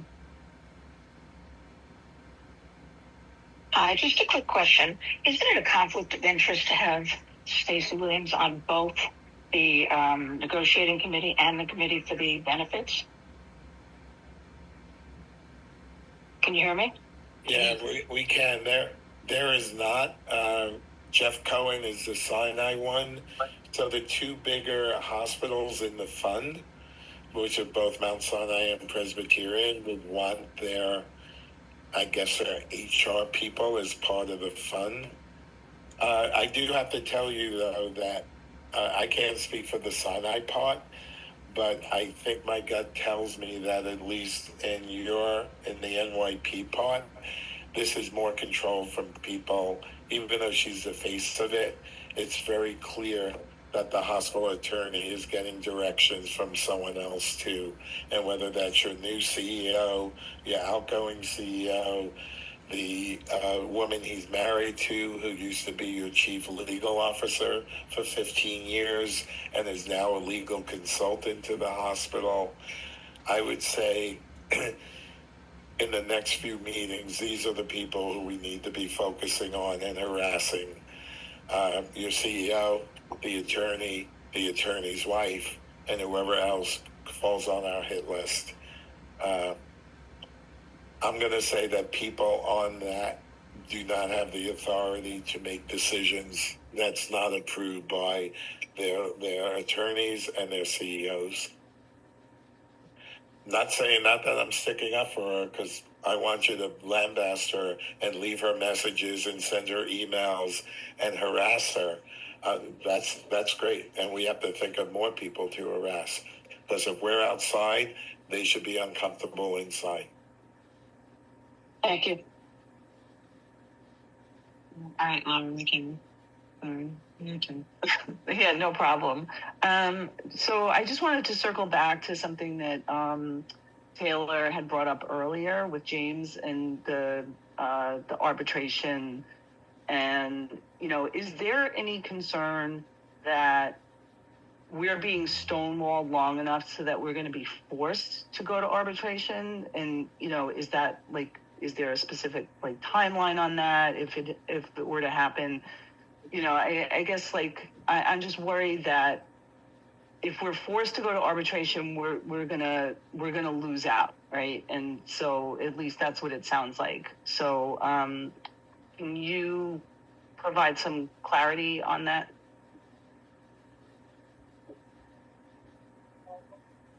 Laura, that's why we are. Jay, do you want to go? I was going to say that's why we are on strike, that they keep putting pressure on above them and stuff, that they're not able to resolve this at this table, so they need to resolve it over there, so that there's a whole a discussion coming from the trustees, from whoever makes the decision, to come down to this level, that you need to resolve this, guys, one way or the other, because the city is stopped because of our healthcare, because of the nurses not there. That's the whole point here. Healthcare is the biggest fight we have right now. First, we had thought it was staffing and staffing enforcement. Again, staffing is there also. But healthcare is turning into the bigger fight, as I'm seeing right now. I'm being very honest with you all. This is turning into a huge fight, which we thought that NYP would say, okay, you'll do this because they can afford it. But they are digging in, so this is turning into a bigger fight than ever. And we're not going to settle for this right now. So that's where we are. Go ahead, James. I think if you had negotiations, you had to hear the hospital attorney show one of their cards. And their cards is that they think you're going to crack because you're weak, you're a group of women mostly, and that you're going to crack and you're going to give in to them and you're going to passively take cuts to your benefits. And I think they're 100% wrong, because you guys are the strongest group of people that I've been on the Sinai strike last time, and I'm going to tell you, I think you guys are much stronger than they were last time. Theirs were 3 days. Yours is now at day 8, 9. I can't even remember now. It's just been one long day. And that you had the biggest number today. There was not one other hospital that even had 50% of your turnout today. So congratulations, you're holding strong. And I think at one point they're going to blink on that because of how strong you are. But they thought you were going to be weak, and they thought you would come crawling back. Just like any abusive relationship, they think you're going to come back because they think they're great. what I think's going to happen is now you realize you're in an abusive relationship, and those dynamics are going to change going forward once you do go back. If I can add, my friend who's on the inside this week, you're right, James. She said, you realize what administration are saying about you? And I said, I have an idea. She said they're walking around the halls saying that they want us to be as frozen, solid, cold as we can be. They want us to go into February. They want us to feel literal physical pain from being in the cold. And yes, they said they will eventually break because they want us to physically feel pain from being out in the cold and break down and just come back to them and take what they're going to give us. And which manager was that? Because that's the most abusive. Most abusive relationships don't tell you that. I can barely say it. I'm so disappointed in it. I think he was put up to it, I hope. If I have to name a name, it's Hollis, George. Well, guess who's now on our hit list of people we're going to harass? And honestly, has Hollis been doing her job? Because I have a feeling he doesn't know what physical pain is until he's done her job. So he can just shut it. But I have to say, that's why they tried to shut down our DJs. Because they were like, these DJs are giving us the energy and keeping us warm out there. And they tried to shut us down. They reported us to the precinct and tried to not have our DJs. And thank goodness, they came back, the DJs came back and they gave us our music and we gave them hell. We were out there with vuvuzelas when we thought we wouldn't have our DJs. We were out there with the vuvuzelas and the whistles and the everything, screaming. And we were loud and proud. And we will continue to do it. That's right. Yeah, and I don't want to just name him. There could be many more. I know she said administration in general are walking around the halls saying that. So I don't want to pin him down. I do think I'm friends with Hollis. I genuinely know him. I don't think he would want that, but I think he's being put up to saying that. And that's what my friend thinks too. She said, but the higher ups definitely feel this way. I think our mid-management levels maybe don't, but they're being put up to saying this and put that narrative out. Basically, they're being told to put that narrative out so that we somehow cave. Can I just say, hold on, can I just say, there is no excuse to people who help an abuser abuse even further. So you may like Hollis, he's dead to me now. He's helping an abuser abuse you. He's giving you the message, and though he's playing nice, he's in the game. Don't let him off the hook that easy. That's how they work. Good. Yes. Bad people. When you're complicit in the oppression, in the subjugation of someone else, then you are actively contributing to that. We can say that, but this person, I don't know them to be that. But if they are actively contributing to your oppression and actively contributing to the oppression of those around you, then that is actively contributing.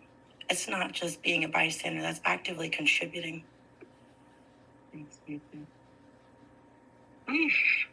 Guys, it's okay. We'll figure it out. Honestly, I'm not afraid of Hollis. I'm not afraid of any of these people. They let them do what they do. We do what we do. We fight for our rights. We fight for our patients.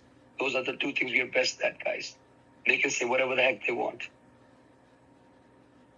All right, Kingsley, I'm going to toss it to you. Hello, thank you, everybody. I have two questions. The first one is about media and other organizations. I don't see other organizations coming in. I know that when other strikes, the other organizations will come in, they'll join the line and stuff. I don't see that many. I'm seeing one here and there kind of things. Media also, I remember when the teachers union was going on a strike or they were planning a strike, you have Wendy, who is the president or the leader of the teachers union. Wendy was on all of the channels doing interviews, explaining the view of the teachers and what they were fighting for, because there's a lot of misleading information. For example, Channel 5 was saying that, the nurses want a pay to the equivalent of a doctor. That's what they are asking for. And it circles around and around.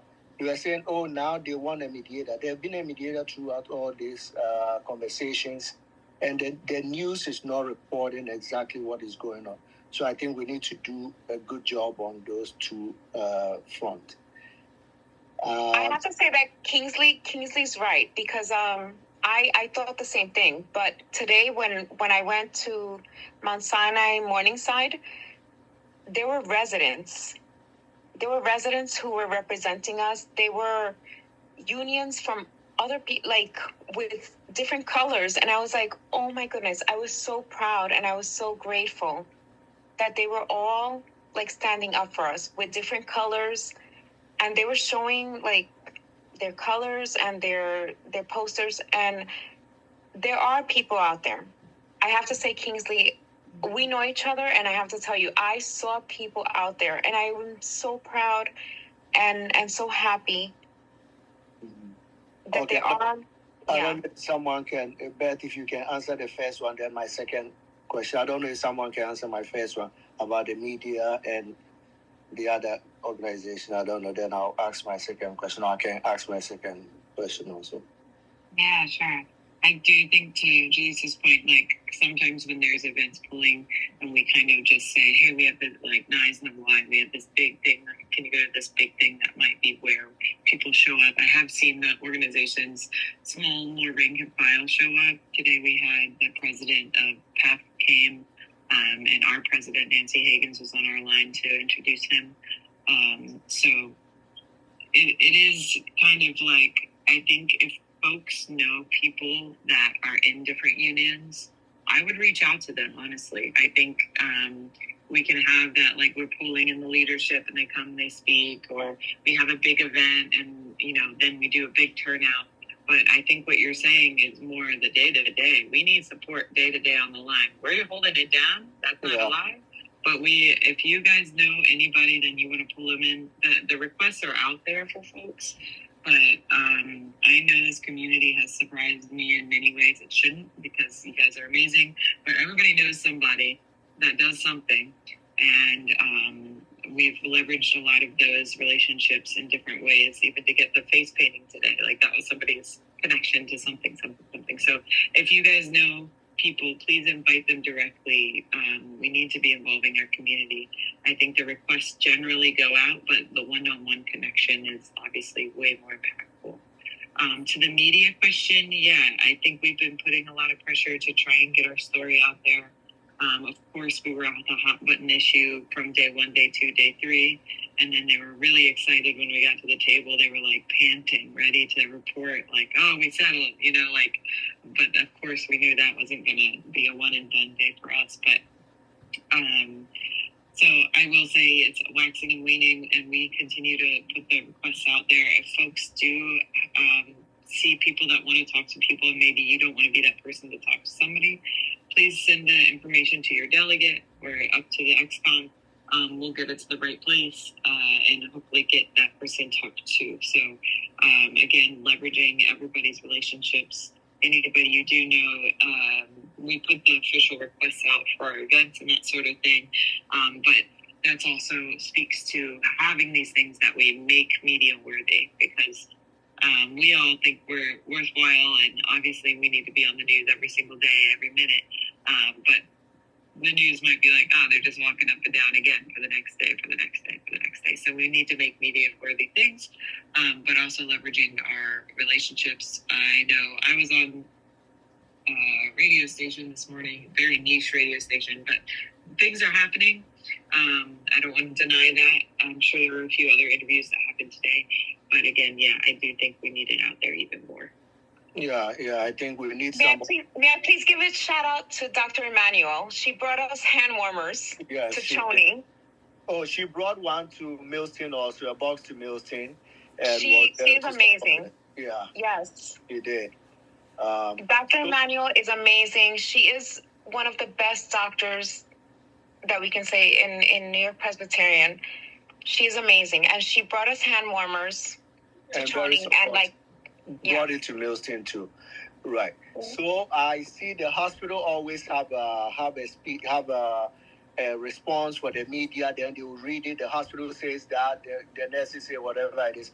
I don't see a response to what the hospital will say from NISNA. So I think we need to work on that. My second question is, where is the governor? Why is the governor not sending someone to come and push this thing along? Or the board of directors for the hospital, where are those people? They are. James said that earlier. They're mediators from Albany that have come down and that are continuing to stay involved in this. And they're working at a higher level than kind of where we're at right now, especially on the healthcare benefits thing, to try to get that situated. She knows. She's very aware. Also, can I just say, I mean, at the end of the day, I've seen a lot of things happen at Presby that never got reported. Presby has the media in its pocket. They have a stranglehold. Yeah. So, you know, when it comes to, like Beth was talking about, she did a radio station interview today. It was small. I did an interview for a news media. It was small. We just got to keep trying to get it out there, right? We're not going to get the big networks because they're not going to give it to us until we make enough noise. That is part of like this escalation about going to CEO houses and whatever. We'll get there eventually. But, you know, we're starting on the back foot. We just got to keep going. People have to not get frustrated and just keep plugging away. And if you have media contacts, send them to Beth or Jay. We will get it out there. All right. Thank you. That's it. Also, Kingsley, there's a lot of unions. Remember, they're supporting us, but they cannot because they're in the contract. For instance, 799, they're under the contract. They cannot actively join picket lines. They come, but they're off duty and stuff like that. They cannot come while they're on duty. The Teamsters gave their inflatable pig for the first day for us.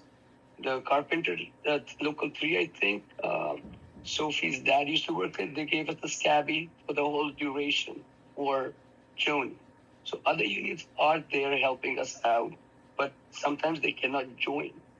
The MTA has been supporting us. The cops actually have been supporting us. They've been very accommodating.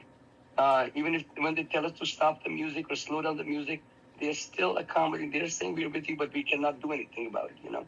Just remember, they're also bound by their contracts. Okay. Hey, what about the national union that we're part of? Don't we pay dues to, what's this other thing we're in? The NMU, they have sent people over.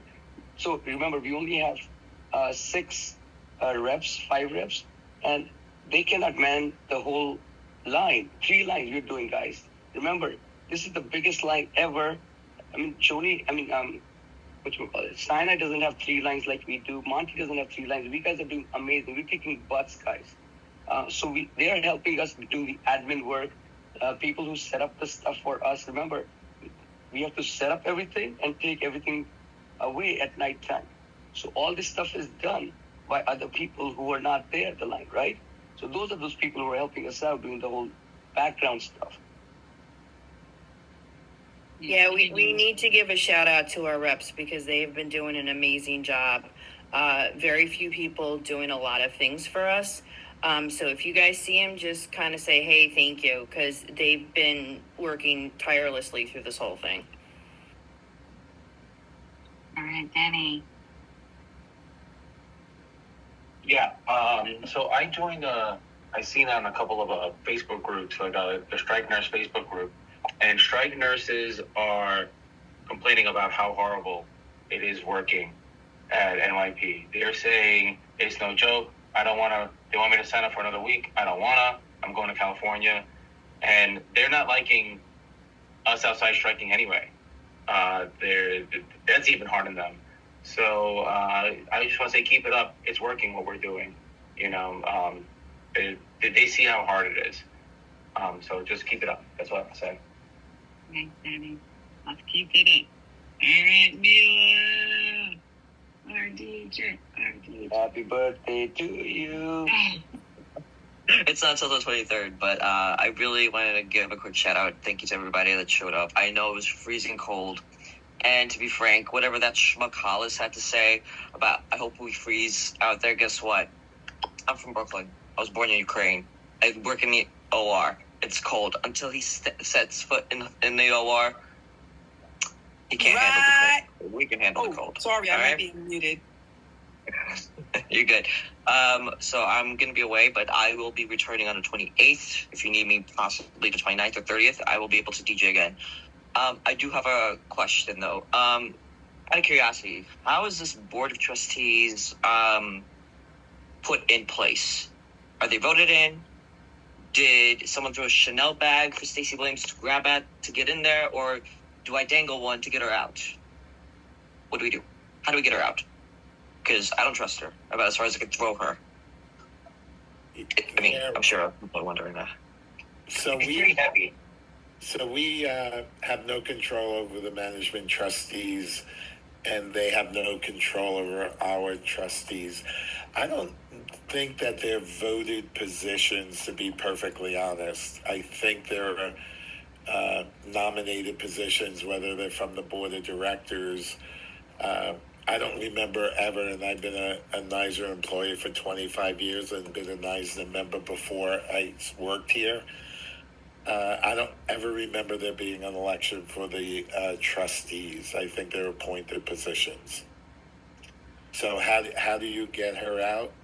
Is you probably harass her out, where she decides this is not worth my time or effort going forward.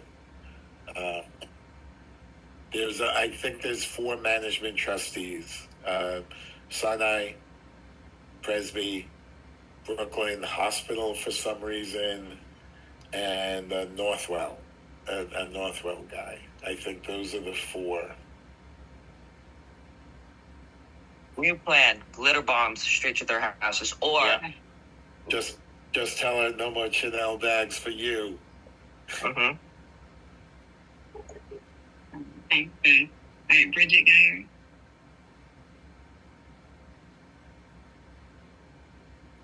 Hey, so my question, and thank you guys for everything so far. Realistically, are we thinking months or are we thinking weeks to get this all settled out? Just because I feel like months, long haul, I feel like people are really going to start looking for other jobs, and that kind of prepares them. Weeks, I mean, better, obviously.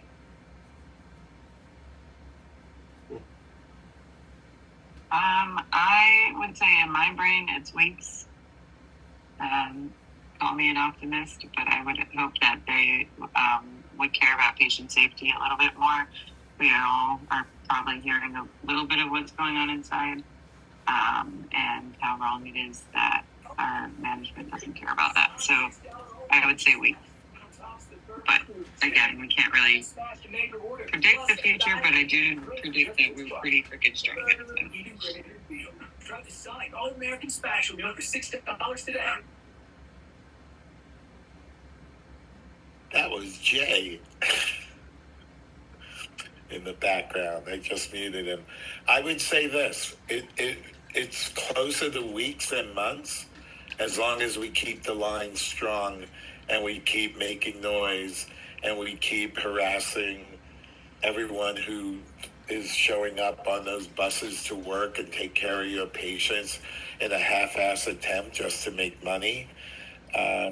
It'll be weeks. If the line gets weak and less people show up, management's going to feel stronger. They feel their game plan is working. So I don't see that happening from your end at all. So, and I think that the pressure to get the funds settled so we could move on. We have done contracts in 2 days, right? When we put our heads to it. Once the boss realizes they're not going to win this battle, it'll be very quick. Guys, I just want to put this out there. Like, every nurse that I run across in this institution is amazing. My unit is amazing. We had a patient that has been there for a year and a half. When a patient leaves, however long after a transplant, we ring a bell. We brought a bell to her in the driveway to ring. It is not just me that in our unit that would do that. It is every unit that is out there, and I know that. So y'all are a special breed. These scab nurses know you are a special breed because they can't handle what we can handle. So understand that cold is nothing. What we do at NYP is very, very difficult. We've got this. Just please hold on. Trust me, we can get through this. Thanks, Dee. All right, we can. Sorry. Yeah, I was wondering, right? The island is up for redesignation for Magnet. How can we use this as leverage in negotiating? Can't we use this as a leverage? Because I think they were supposed to apply by April or so. And what about the people like myself who doing shared governance and stuff? We're doing all of this to make the hospital look good, but look at how they're treating us. Yeah, I think that would be the one thing that we could look interior to ourselves, is that we are participating in it, and the only way that they can get it is that we're participating.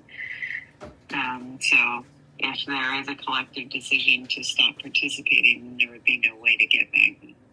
Unfortunately, I think there was a class that NISNA/NNA put on about the Magnet process and the cost of it and all that it's kind of bought and paid for in a way. But obviously it can't get there if we're not taking part in the quote-unquote shared governance that they listen to us. I actually took the class, and Magnet is a way. It is management friendly. It is not nurse friendly. It is a way to control the nurses and make them feel that they're participating in something that they are not really participating in. Magnet is it says that it's nurse up, it's management down, and it's the same thing as if you tell a 5-year-old who wants a piece of candy, well, you can have peas or corn. That's what management does to us, and that's what Magnet is. It is a choice. I've always been hesitant to tell people not to do it because it is money, but again, that is a choice that people are going to have to make. If you really feel that way, there's maybe doing overtime, because my understanding it's about $300 a month, and don't do the CN2, don't do the CN3. But again, I never want to take money out of someone's hand, but that's just kind of how I look at it. Thanks, Lee. All right, Whitney? This is Shraddha. I just wanted to also add that NYP wants to do the Magnet because they were able to get a reimbursement higher rate from the insurance. So that's why they keep pushing it. So don't participate. Mm-hmm. Okay. All right, Whitney. Hi. A whole bunch of people have asked in the chat, and I know it's been asked. What is the timeline for allowing this to go to arbitration? Like, what are we looking at? Because there's not been like a direct answer to that question, and I've seen at least 10 people ask in the chat, and I am also curious. I did want to say, I think when we talked arbitration, we were talking about health fund. Are you talking about health fund, or are you talking about the contract? I mean, any of it, I guess. Okay. James, do you want to talk about the health aspect? So the contract is not, that does not go to arbitration. So the way the contracts go, if there is an impasse, meaning that both parties can agree, the other side, management, could implement their last proposal, hoping that people would vote yes. So that management's last proposal is we'll give you $4,500, no staffing, no nothing else, and we're not going to pay a penny more for your benefits. So we're not at an impasse, nor would the boss want you to vote on that proposal because they know what the outcome of that vote would be. With regards to the trustees, there is no one on this who can make that decision about when that goes to arbitration. The only time it goes to arbitration is if they call a trustee meeting and the parties officially vote, and that vote becomes a disagreement that can't be resolved, then that will go to arbitration to resolve it. So that's the part we're not in control of. And that's the part that the federal mediator and other mediators, like I said, there was a state mediator involved with this in the past. There was Marty Scheiman, who is a well-known arbitrator, mediator. And and so I don't know what the federal mean, but that's what they're trying to resolve. How to get this out of the hands of the trustee and resolvable, for lack of a better term.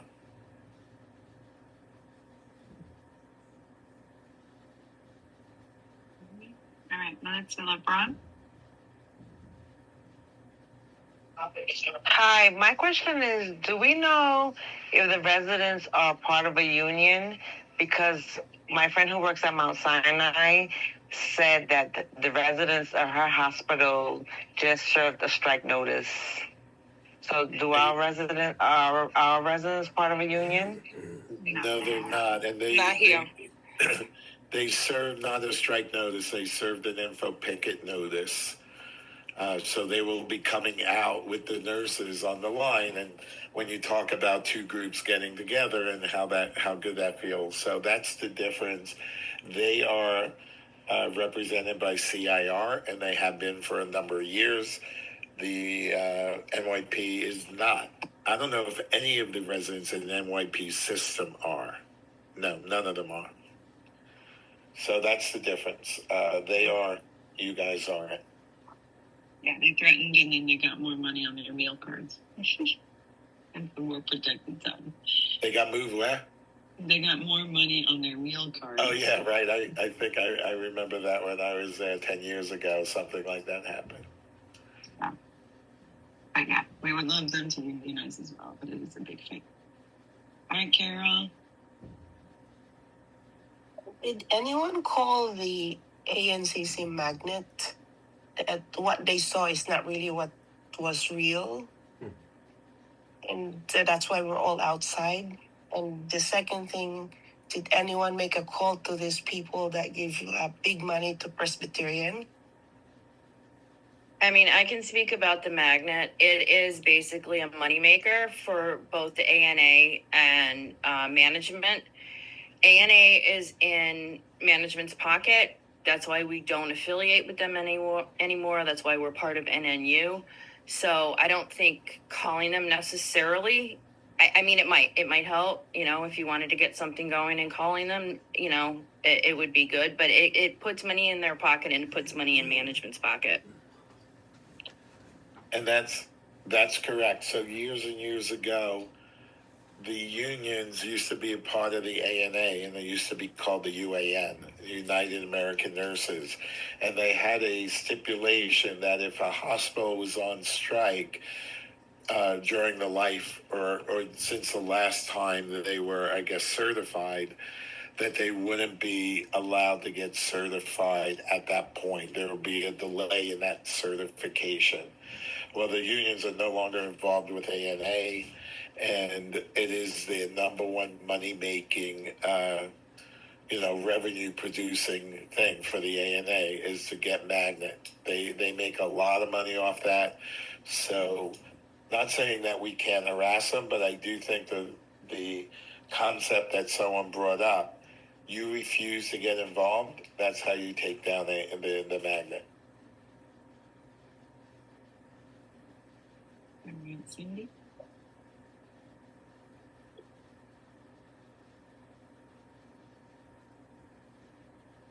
Cindy, you're muted.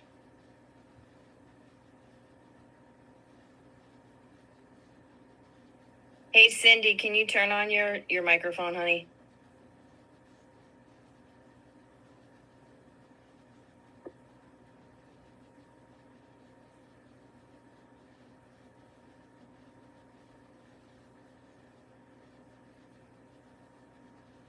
You're still talking and no sound, my friend. Bottom.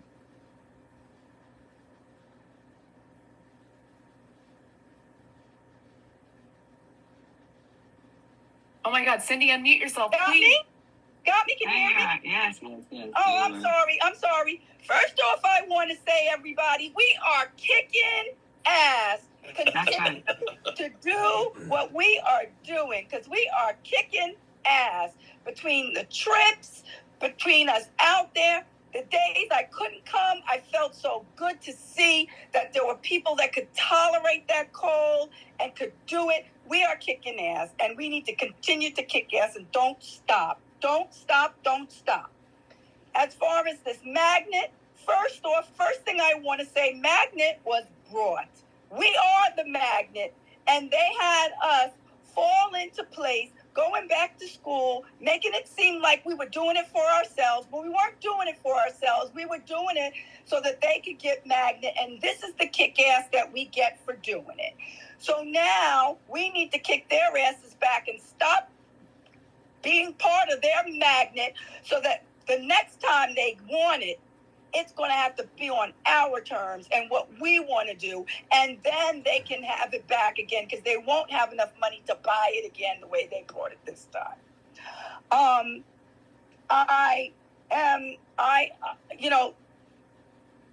As far as how long this is going to last, you know what?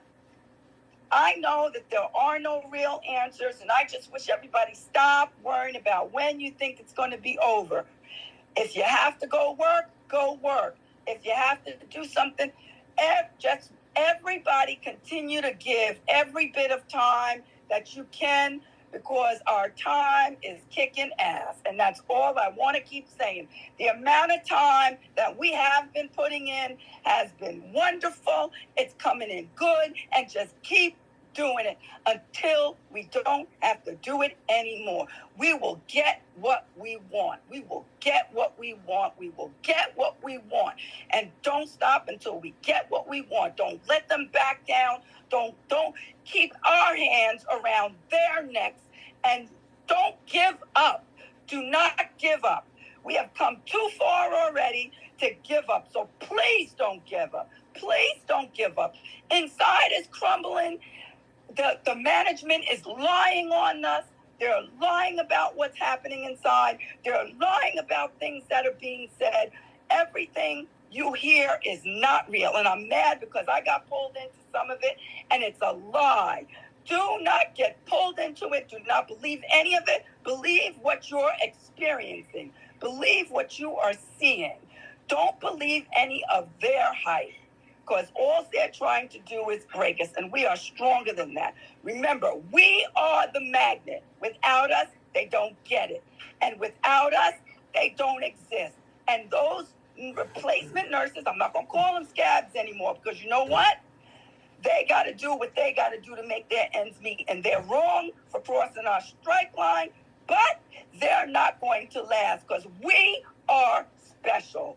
We do things that nobody else can and will do. And that is what we're fighting for, to get it so that we don't have to work as hard as we are working our butts and backs to the bone, double time for them. And this is how they kick for us. So they can kick rocks, and we keep doing what we got to do until we get what we came to get. That's it. I'm sorry it took me so long to unmute. Listen, we should do that more often. You're like a car revving the engine, and then we unmute you, and there you go, down the street. Drop the mic.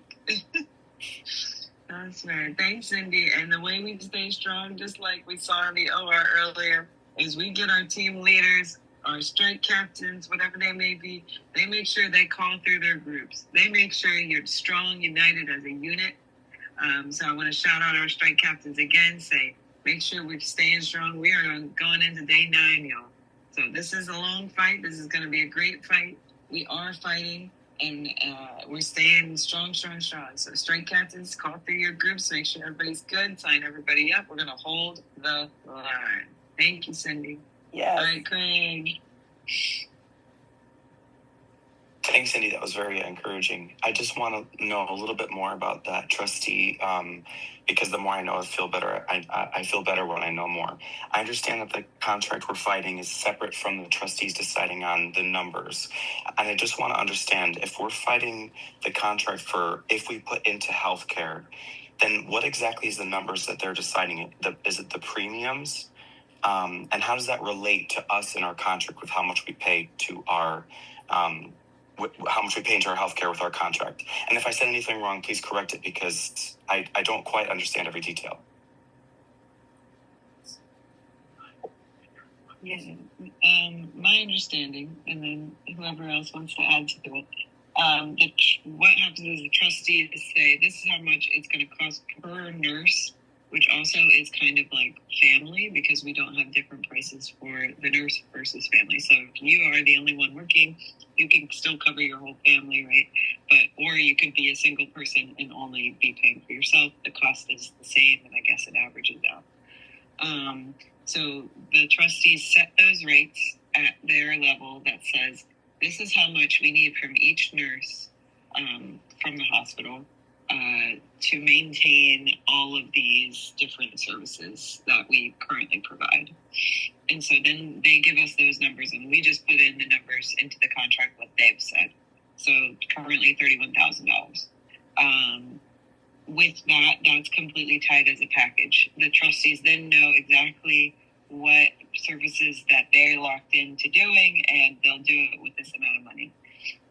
What can be negotiated, other sites, one pretty big thing last go round is that some sites used to pay $100 a month, and they got rid of that. We have not paid for healthcare as long as I've worked here, and I'm sure we haven't paid for healthcare a lot longer than that. So that would be something we need to maintain no matter what. We're not paying for healthcare. The issue that I think what Jim Frank wants us to do, the hospital lawyer, is put in numbers on our side. So then those numbers go to the trustees, and then the trustees have to figure it out. And that's just wrong, because then the trustees could change the plan or anything like that too. Like, it needs to go this direction so that we know we can maintain our plan in the same structure it is. So those are the numbers directionally. Did I answer everything, or was there something else to that? I'm sorry. It sounds like it's not just premiums. It's that they're deciding on how much it costs them per insuring us completely. Okay, thank you. Beth, can I just add something? I just don't want everybody to think that it's just HR. We also have nurses. We have a trustee on the nurse side of our committee, and there are other nurses that are part of the trustees as well. It's not just management. Is there a reason why the trustees aren't giving us the numbers? They haven't agreed on the numbers, and I don't think they're legally able to give out numbers. Like I said, I do think that they both have their actuary reports, but until they agree on the number, they're not able to give it out. So let me just backtrack. If for people who've been around a long time, in 2008, you remember when Obama got elected, the economy crashed at the end of the Bush years, and all the health benefits and pensions went spiraling out of control. At that point, NISNA started to change their health plan, and there was a couple of options. There's Plan A, Plan B, Plan C. You guys are in Plan A. The option in Plan A is no cost. There is another option where people pay $25 a covered individual. There's another option where they pay $100 a covered individual. And there's a third option where they pay $400 a covered individual.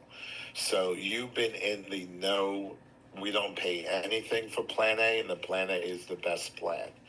So in the past, we only had to negotiate whether we were in the plan or not. We did not have to talk about numbers. Healthcare didn't spiral out of control. And you could argue that Presbyterian, and we have said this, Presbyterian trying to milk the system and bully insurance companies have increased the rates for everyone, including, unfortunately, you guys. So when you go to Presbyterian, the fund has to pay a higher cost. Copyright 2017 Wolters Kluwer. Okay. Someone's fact checking me. So yes, the hospital has increased the actual inflation of healthcare. What Jim Frank wants us to do is to agree to a number. And let's say we agree to $35,000, and the cost next year go to $36,000. Well, there's two options. Either you have to pay for the $1,000 shortage, or they go back and they cut some benefits to meet the $35,000 they're paying. So when you hear them across the table saying nurses will not pay for their health benefits, what I think he's saying is that, yeah, we'll just cut the benefits to meet so you won't have to pay. We don't have to pay more, and you don't have to pay more, but your benefits will drastically change. It is a very complicated issue. I think as we have more of these meetings, just keep on bringing up the questions. You'll start to understand it more. But it is a very complicated issue. Yeah, guys, I think it's 1199 been... members. Oh, sorry, Dolores. 1199 members aren't paying premiums. They're not paying co-pays. And it's like, we're the nurses, we're the ones on the front line. And it's like, how are we still paying co-pays and now we're asked to pay premiums on our insurance? Well, That's my biggest thing. You're not asked yet, but I can tell you the 1199, most of their drugs are mail ordered out of Texas. And I know that because years ago there was an issue with the mail order out of Texas and people didn't get their meds. They also have gatekeepers. So you guys being nurses, we have no gatekeeper in the NYSA plan. If you want to see a specialist, you make an appointment for the specialist. My understanding of 1199, you have to go through that regular gatekeeper. You have to get a referral. You have to then wait months to get that appointment. So a little different, and the hospital would love for you to have that plan. Right, where you... Yeah, I just got in here. The hospital would love us to be on 1199. So that's not real. That's exactly what they're going for. They want to cut our benefits, so we'll be on a similar plan 99 and have much better benefits than they do. Also, I just wanted to say that one of the they want to make our benefits is for they just want to cover us. They just want to cover the nurse, no spouse, no children, nobody else. So that's one of the big things here. I know we all enjoy, I know I do, and things here. And I just kind of wanted to, it took me a while to understand the difference, right? At first, I just thought that what NYP was doing was saying, okay, we're going to fund you at the current benefit rate, and any increase is what's going to come out of that 4,500 bucket. And kind of what I'm understanding is they're trying to say now that, or they've always said it and I just didn't quite understand it, is, oh no, the cost isn't going up, because on the trustee side, they're trying to gut it. So this is kind of like the two things that are going on that we're looking at. Yeah, I think if that makes sense, I don't know, James, if you can kind of elaborate and maybe make it clearer. I've been a lot. I think you just referenced what I've been saying. I think I've been trying to make it clearer. I do think we've been talking a lot. If there's more specific questions, I guess we can answer. We have one more hand up, and then Jay, I guess, wants to end it. Maybe, I don't know. Oh, we have three people with their hands up. So can I? It's Avi, Jay, and Kyle. Hey, it's Avi, Sixth Tower. So a couple of things. First, I just want to thank the executive committee for all their hard work for the last few weeks. The stress is felt throughout the entire membership, and are really taking the brunt of it. So shout out for you guys. But I wanted to share something. We talked about exposure, getting into the media, and getting our message out. I was approached yesterday morning. We have a segment in the population in NYP in particular of Hasidic Jews. We've all come across this sect of people. It's quite a large number in hospital. Anyway, a rep came to me, as I am Jewish.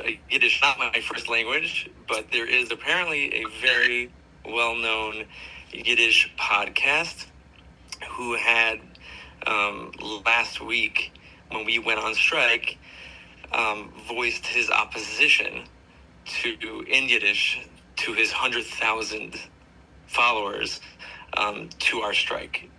He said he gave references to other professions that don't go on strike, doesn't understand how we could just walk away from our patients.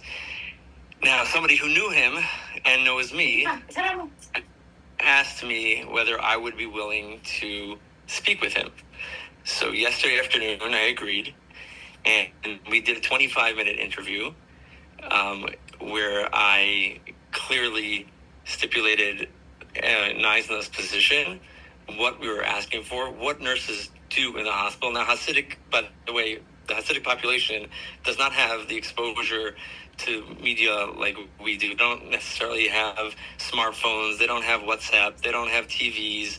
They're not inundated with any opinion. So when this guy was talking about how unions are bad and what we were doing as nurses was bad, they follow the leader. And so for me to have this opportunity to set the record straight, I gave him both sides. I told him what NYP is advocating for, and I told him what we are. And I explained to him what we do and why the things that we're asking for are so important.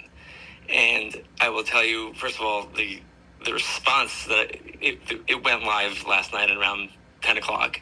And it's funny because he spoke in Yiddish. I don't speak Yiddish, but I understand it. So my answers were all in English. But I'm told that 60% of the listenership understands English. And I was getting text messages from people through the night this morning. My wife got a message from someone who was so moved in the other direction that he felt that he had to make a donation to us. He sent my wife $100 because he felt that we were getting the message out, and he told my wife that he heard this podcaster last week trash us, but then today has a complete 180 and is now telling all his listenership about the struggle that we're going through. And so I feel like I did a little bit of work in helping our cause, at least in the Hasidic community. Thank you, Avi. Great job. Yeah. Great job. He also wants he wants a follow up that as soon as there's any negotiation and movement in our favor, that I fill him in. And it was pretty cool. It was 25 minutes. I hope I did us proud. From the response, I think I did. But I just wanted to share that. I'm sure you did. Absolutely amazing. We have a huge Hasidic population on our side. Go Avi. Thank you.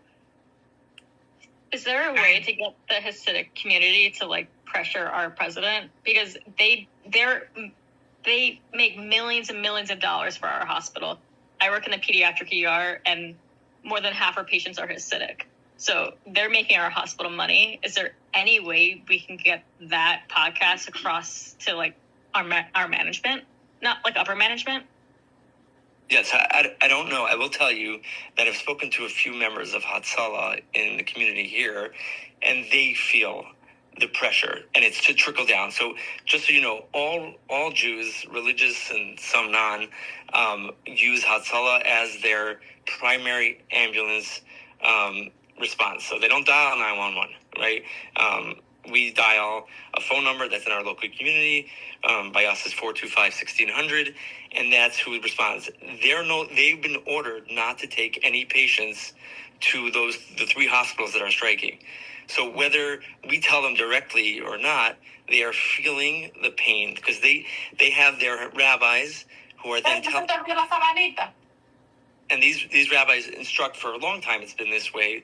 These different communities that they only use NYP. They only use Mount Sinai. We only use Monty. And by the fact that this Hatzalah is not just one small, there's many Hatzalah branches on each of these communities, and they're all being ordered not to take patients to these three hospitals. They're feeling it. It's real for them.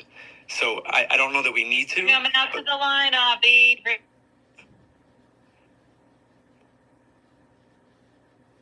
Sorry? Don't mute me. Bring them out. Let's get it. This is our secret weapon. That is our patient. Like, that's one of our huge patient base.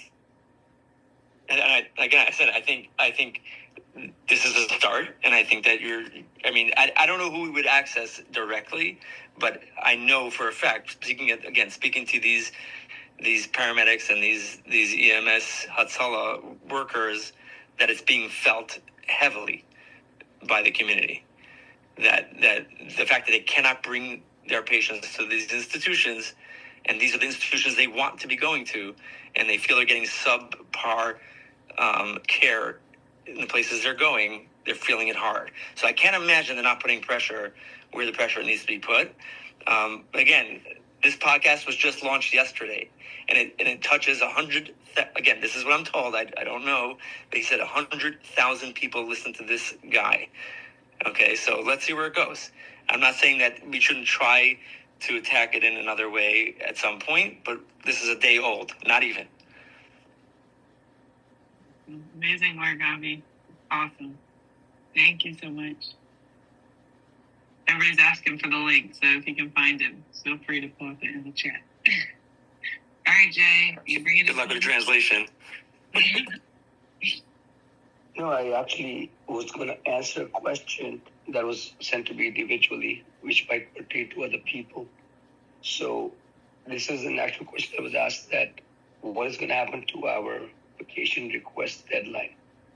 So that is coming up very soon. It will be negotiated to extend it. Do not send requests into your manager, to people you know, UAs, techs, or whoever, into the hospital. That should not be done. The communication should not be happening that way. This is something that we need to negotiate at the table also, to extend that as a term of condition to return back to work. Does that make sense, everybody? Just say yes, nod your head, give me thumbs up, you're good to go. Yes. Perfect. Some of us put in our vacation before January 12th. Is that wrong? Yeah, you could have done it before we left. That's fine. Yeah, some of us did it before. Okay. Yeah. Sorry, Jay, can you repeat what you said? Can you repeat? Did you say not to use the text as a go-between? Is that what it was? Do not send the request into the hospital now as text and stuff like that. Oh, okay. Yeah. If somebody was asking, can I send a request now? Inside. So, Beth, you can bring it home now, because I got to wake up early to be at the line at 6:30 and pick up 2 nurses on the way. All right, guys, 7 a.m., be on the line. And also, just a reminder, recap of the event tomorrow. Bernie Sanders, Zora Mandani will all be there at Mount Sinai West. The event starts at 10 a.m. and the buses leave uptown at 9. So please be ready to rock on the bus. And please, if you want to take public transport, please do, because I'm sure we're going to have a lot of interest. So we'll see you there one day longer, one day stronger on the line. Let's go. Buckle up. Good night. So we have to be there. So for the bus, we have to be there by 8:30 or 8:45. Yes. The bus will leave at 9. Thank you, guys. Thank you, guys. I'll see you in the back.